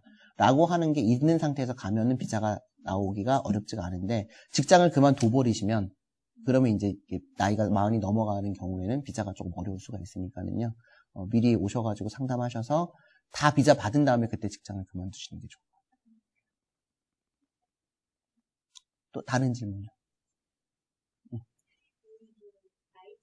IT 같은 경우에는 네. 지금은 MBA도 설명을 해주셨잖아요. 네네. IT 같은 경우에는 빨리 이렇게 이런 프로그램 많이 있어요. 네. 다른 하는 IT는 IT 같은 경우에도 비슷하죠, 사실은. 네. IT 석사를 가시는 거죠, 전공으로. 네. IT 석사를 가시고, 가시기 전에도 준비해서 IT 관련 전공을 하신 다음에 첫 번째 학기에 CPT, 학교에서 이제 캠퍼스를 통해서 그래서 인턴을 하고요. 나이가 많아도 상관없어요, 인턴은요. 왜냐하면 미국은 그 제한이 없어요, 인턴들도. 그러니까 나이가 40이 넘어도 CPT 여름방학 때 인턴을 한다니까요. 네. 그러니까 그거에 대한 그 디스크리미네이션 없는 게 저는 되게 좋아요. 본인만 괜히 그래요. 한국 사람들만 그래요. 그러니까 본인만 괜찮다면 그게 왜냐하면 우리가 실명을 받긴 그런데 아무튼 SKC 법인장 하시던 분을 제가 취업시켰거든요. 그럼 60이 넘으신 분이었어요, 그분은. 카이스트에서 박사하시고. 근데 그분이 저한테 뭐라 그러셨냐면 은퇴하고 나는 80살까지 일을 하고 싶은데 앞으로 20년은 더 일을 하고 싶은데 쓰레기를 치우는 거라도 난 하겠다 그러셨어요, 그분이 저한테. 그 각오면 어디든지 가요. 그분 CPA에서 법인 들어가셨어요. 60살 다 되셔가지고. 지금 벌써 한 5년차, 6년차 되셨을 거예요. 그러니까는 그거면은 미국은 가능한 나라거든요. 그러니까는 이제 한국 사람이 괜히 이 나이에 이러지 미국은 전혀 그런 건 없으니까. 근데 한국 법인으로 가면은 이제 그게 있어요. 한국 법인으로 가면 좀 이제 그러면 뭐 매니저급으로 가면 괜찮은데 이제 한국에 경력이 있으시면은 한국 그 회사로 취업하는 거는 미국 가셔서 진행을 하실 수도 있죠. 근데 이제 그럴 때 한국 회사만 바라보면 좀 그러니까 신문을 만드셔야 되니 CPT를 할 수 있는 IT 관련한 학교로 좀 싼 학교로 가시면 되죠. 아니면 뭐 좋은 학교로 가시면은 이제 학교로 캠퍼스를 그때 올 테니까 그렇게 진행하시는 것도 괜찮고. 학교를 가시는 게 제일 취업하는 데는 편합니다. 그래서 꼭 학위가 없으면은 학교를 일단 가고 학생일 때 CPT를 신청을 해갖고 취업이 돼서 H1이 되면 학교 그만둬버려도 되죠. 실제로 그런 분도 계십니다. 학교 다 졸업하지 않고 마스터가 꼭 필요 없다 이거죠. 한국에서 마스터가 있거나 박사가 있으신 분들은요. 이미 영주권 2순위가 됐잖아요. 그런 분들은. 근데 미국의 학교를 다니지 않으면 신분이 없기 때문에 취업이 불가능하죠. 그런 경우들은 CPT만 이용을 하다가 바로 회사에서 H1이 진행 가능하잖아요. 학사학위만 있으면 H1 할 수가 있거든요. 학사학위만 있으면 한국에서도 바로 할 수 있죠. 오케이만 되면. 그러니까 이제 그렇게 미국에서 학교 다니다가 바로 H1 하고 학교는 그냥 졸업하지 않는 방법도 있어요. 근데 이제 생각한다면 2순위 가야 되니까 미국에서 학위를 하는 거는 더 좋죠. 그러니까 그거는 그때 판단하시면 될 거고. 또 다른 질문. 네. 네. 어려워요. 지금 제가 다 설명을 드렸는데 신분이 안 돼서 어려워요. 만약에 H1을 바로 해줄 수 있으면 좋은데요. 그러니까 두 가지 중에 하나예요. F1으로 가든지 J1으로 가든지거든요. 네? J1으로 가게 되면 나이 때문에 걸릴 수가 있을 거고 F1으로 가면은 이제 공부를 해야 되니까 AICPA가 없어도 와서 공부하고 직장료가 없어도 뭐 예를 들면은 뭐 미술 전공했는데 AICPA 합격했다. 근데 MBA를 마쳤다. 그러면은 100% 취업은 돼요. 근데 여기서 바로 취업은 어려워요. 학교를 왜냐면 신분 때문에 그렇다니까요. 신분을 뭘 만들어야 되는데 지금 만약에 예를 들면은요. 이제 A라는 사람이 뭐 정말 좀 말은 안 되지만 뭐 PwC에서 오늘 취업을 시키겠다 그랬어요. 언제 취업하실 수가 있냐면 내년 10월에 취업할 수가 있어요. 왜? 올해 H1 쿼터 끝났거든요. 그러니까 올해는 취업이 불가능해요. 이론적으로. 실질적으로. H1이 지금 받아지지가 않아요. 2013년 거든요. 그럼 2014년 쿼터가 언제 열리냐면 내년 4월 1일 날 열리거든요. 그때 서류 넣어가지고 10월 1일 날서부터 일할 수가 있는 거예요. 그러면 내년 10월 1일서부터 일할 사람을 지금 뽑아달라 그러는 거거든요. 모든 회사가 똑같아요. 미국의 어떤 영주권 바로 진행되는 경우가 아니라면 H1으로 진행된다면 지금 이 사람을 뽑았으면 내년 10월 1일서부터 일할 수 있는 사람인 거예요. 지금은 어떤 방법으로도 일할 수 없고 만약에 H1이 아니라 뭐 EB2나 E2나 이런 걸로 이제 진행을 해야 돼요. 그럼 골치 아파요, 이게 또. 쉽지가 않습니다. E2도 가능은 해요. E2는 2년마다 갱신하는 건데 그러려면 또 조건이 까다로워요. E2 같은 건 뭐 경력이 어떻게 있어야 되고 또 그러니까. 그래서 E2가 가능하다면 E2로도 할 수는 있죠. 근데 이제 지금 정상적으로 이제 H1으로 들어간다고 한다면 그러면은 올해는 끝났어요. 그래서 지금 논의가 되는 게 뭐예요? E3 비자. 그 다음에 H1 컬러 한국 거 15,000개 별도로 달라는 거 아니에요? 박근혜 대통령이 가가지고 뭐 그게 지금 그거면 뭐죠? 호주 같은 경우에는 별도 컬러가 있어요. H1 컬러가. 근데 우리가 FTA 되면서 호주랑 똑같아졌거든요. 그러니까 호주랑 똑같이 사우스 오스트레일리아 앤드 사우스 코리아를 넣어달라는 거예요. 오스트레일리아 앤드 사우스 코리아를 하나 지금 넣었어요. 법안에다가. 그래서 그게 지금 법안 계류 중이거든요. 그거만 되면 한 10,000몇 개를 우리 거에 돼요. 지금 한국이 몇 개인데 6,700개인데 1년에. 그럼 10,000몇 개를 우리가 갖고 있는 거니까 충분해요. 한국 사람들은 그걸로. 그럼 변호사들도 굉장히 좋죠. 우리들도 아주 좋아요. H1 컬러가 없어져 버리는 거니까 그냥 다 신청받아갖고 다 우리가 비자 진행할 수가 있으니까. 근데 이제 박근혜 대통령이 가갖고 15,000개 지금 달라고 했단 말이에요. 15,000개 되면은 좋죠. 만약에 또 뭐가 더 논의 중이면 E3 비자라고 또 있어요. E3 비자를 지금 뭐 열어주겠다 뭐 이런 논의도 하고 있거든요. 그러니까는 뭐든지 3개 중에 하나는 될 거예요. 호주 옆으로 들어가든지 아니면 별도 컬러 15,000개가 나오든지 아니면 E3가 나오든지 이렇게 됐을 때는 이제 비자에 대해서 이제 컬러가 없어갖고 못 들어가는 경우는 아마 없을 거예요. 근데 지금 올 현재 상황에서는요, H1 비자를 신청을 할 때는 내년 4월에 신청을 해야 되고, 실제로 일은 내년 10월서부터 할 수가 있습니다. 한 1년, 4개월 기다려야 되는 거죠. 회사가 인정을 해준다고 해도. 그럴 바에는 여기서 MBA를 해가지고, 그 사이에 MBA 해갖고 영주권 2순위 만들고, CPT 해갖고, 정상적으로 내년 4월에 뭐 어떻게 들어가는 게 훨씬 더 낫겠죠. 이해가 되시는지 모르겠어요. 제가 말이 굉장히 빠르잖아요. 수업 들어보신 분들은 아시겠지만. 그래서 저는 이해를 할 거라고 그냥 기대를 하지만 이해가 안 되는 부분들도 많이 있으실 텐데 그냥 그러려니 하고. 다른 질문이요. 경력은 필요 없습니다. 경력은 필요 없고요. 그리고 한국 경력 그렇게 인정되지 않아요. 제일 우선순위는 영어가 되시면 미국 회계법인을 좀 넣고 싶거든요. 영어가 좀 되시면 미국 법인을 좀 취업을 시키고 싶고요. 실제로 지금 제휴가 된 데들이 많은데 지금 못 넣어요. 추천할 사람이 없어요. 그럼 누구를 추천하게 되냐면 이제 로컬에서 이제 미국 애들 있잖아요. 그 친구들에서 이제 HR을 하게 되는데 좀 아까워요. 제가 생각할 때는. 지금 우리 학생이 들어가야 되는데 저런 포지션은. 영어를 좀 하셨으면 좋겠고 그 다음에 CPA 자격증이 2과목 정도만 합격하시면 되고요. 어떤 분들은 선생님들 라이센스가 필요한데요. 라이센스는 지금 아무 이슈 없습니다. 라이센스는 언제 필요하세요? 나중에 오픈할 때 필요하세요. 내 거 사무실 차릴 때. 라이센스는 지금은 이슈가 없어요. 취업할 때는 아까 말씀드렸죠. 내가 뭐 합격하나 라이센스가 있으나 2과목 합격하나 똑같아요. 어차피 그 라이센스도 미국에서 제대로 일해가고 받은 라이센스가 아니란 말이에요.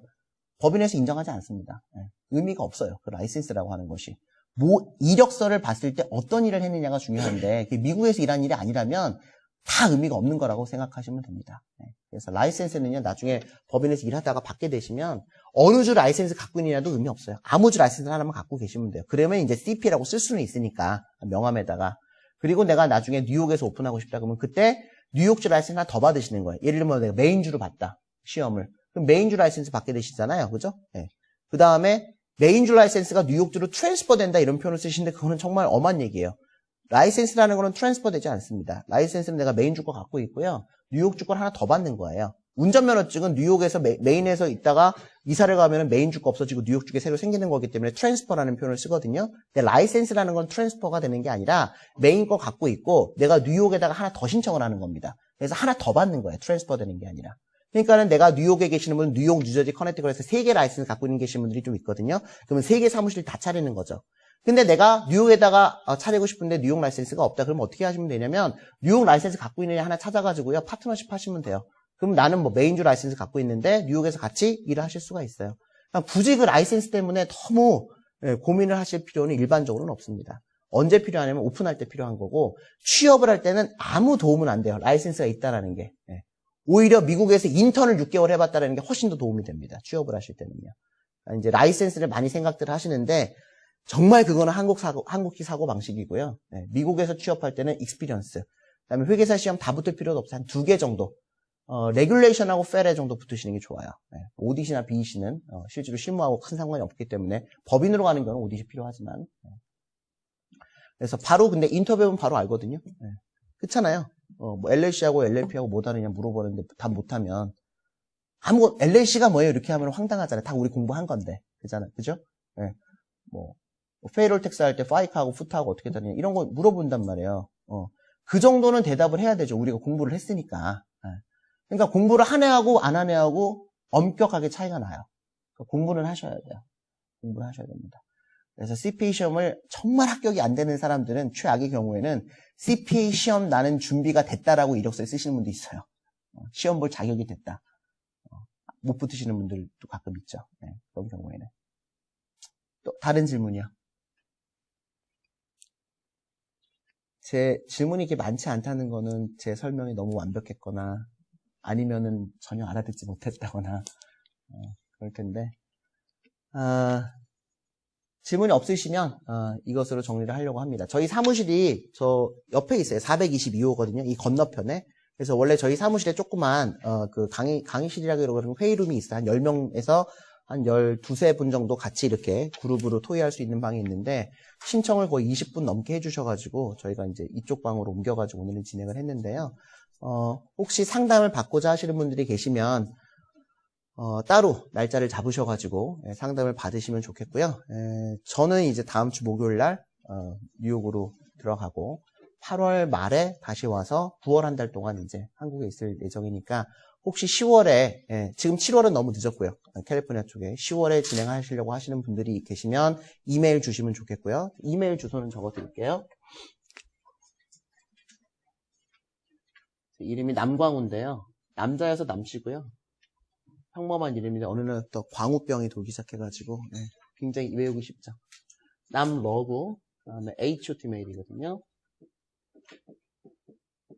hmail.com 그래서 namlo@hotmail.com으로 오늘 설명에 참석했던 분이라고 알려주시고 메일을 주시면 과거에 제가 이제 학교에서 강의할 때는 보통 24시간 안에 답변을 드린다고 했었는데 2000년도부터 강의를 했으니까 근데 이제 한 10몇 년 지나니까 24시간에 답변을 도저히 못해요. 정말 하루에 에버리지 100통씩 오거든요. 이메일이 뭐 법률 문제, 무슨 세무 문제, 뭐 진로 문제, 무슨 시험 공부 문제 굉장히 다양한 메일이 와서 요즘은 한 일주일 이내에는 답변을 드립니다. 아무리 늦더라도. 근데 일주일을 기다렸는데 답변이 안 간다. 그런 경우에는 스팸으로 간 거예요. 답변이 일주일이 지났는데도 안 가면은 그러면 다시 메일을 보내주세요. 그러니까는 야 얘네가 메일을 받고도 왜 씹네 이렇게 생각하지 마시고 100% 답변은 드립니다. 알면 안다, 모르면 모른다. 그리고 제가 다 알 수는 없잖아요. 어떤 법률 문제가 있을 때. 그랬을 때 제가 모르면 뭐 동료 변호사들이나 아니면 다른 분들한테 물어봐가지고라도 연결이라도 시켜드리니까는요. 그냥 무시하는 경우는 없으니까 24시간 안에는 못 가지만 그래도 일주일 안에는 꼭 답변 드리니까는요. 답 이쪽으로 메일을 주시면 좋겠고 꼭 오늘 설명회를 들으신 뭐 누구다 이렇게 밝혀주시면은 그리고 만약에 이게 답변이 길어질 것 같으면 제가 전화번호 알려달라고 요청을 드립니다. 그래서 전화로 하고 보통은 이메일로 왔다 갔다 하니까는요. 그렇게 진행하시면 될 것 같습니다. 자, 장시간 수고하셨고요. 그 상담 신청서는 그냥 저희 제출해 주시면 그냥 이메일을 한번 적어주세요. 이메일만. 그러면 혹시 저희가 가끔 가다긴 하지만 바로 H1 진행하겠다고 하는 회사가 나오는 경우가 있어요. 그러면은 저희가 혹시 회계법인 쪽에서 경력 있으신 분들 같은 경우에는 H1을 바로 진행하겠다고 하는 회사가 있으니까 그런 경우에는 저희 이메일로 그 정보를 보내드립니다. 그러면 관심 있으시면 저희한테 연락 주시면 진행을 할 수 있으니까 이메일은 좀 정확하게 적어주시면 좋을 것 같습니다. 장시간 수고하셨고요. 다음에 또 기회가 되면 또 뵙도록 하겠습니다. 수고하셨습니다.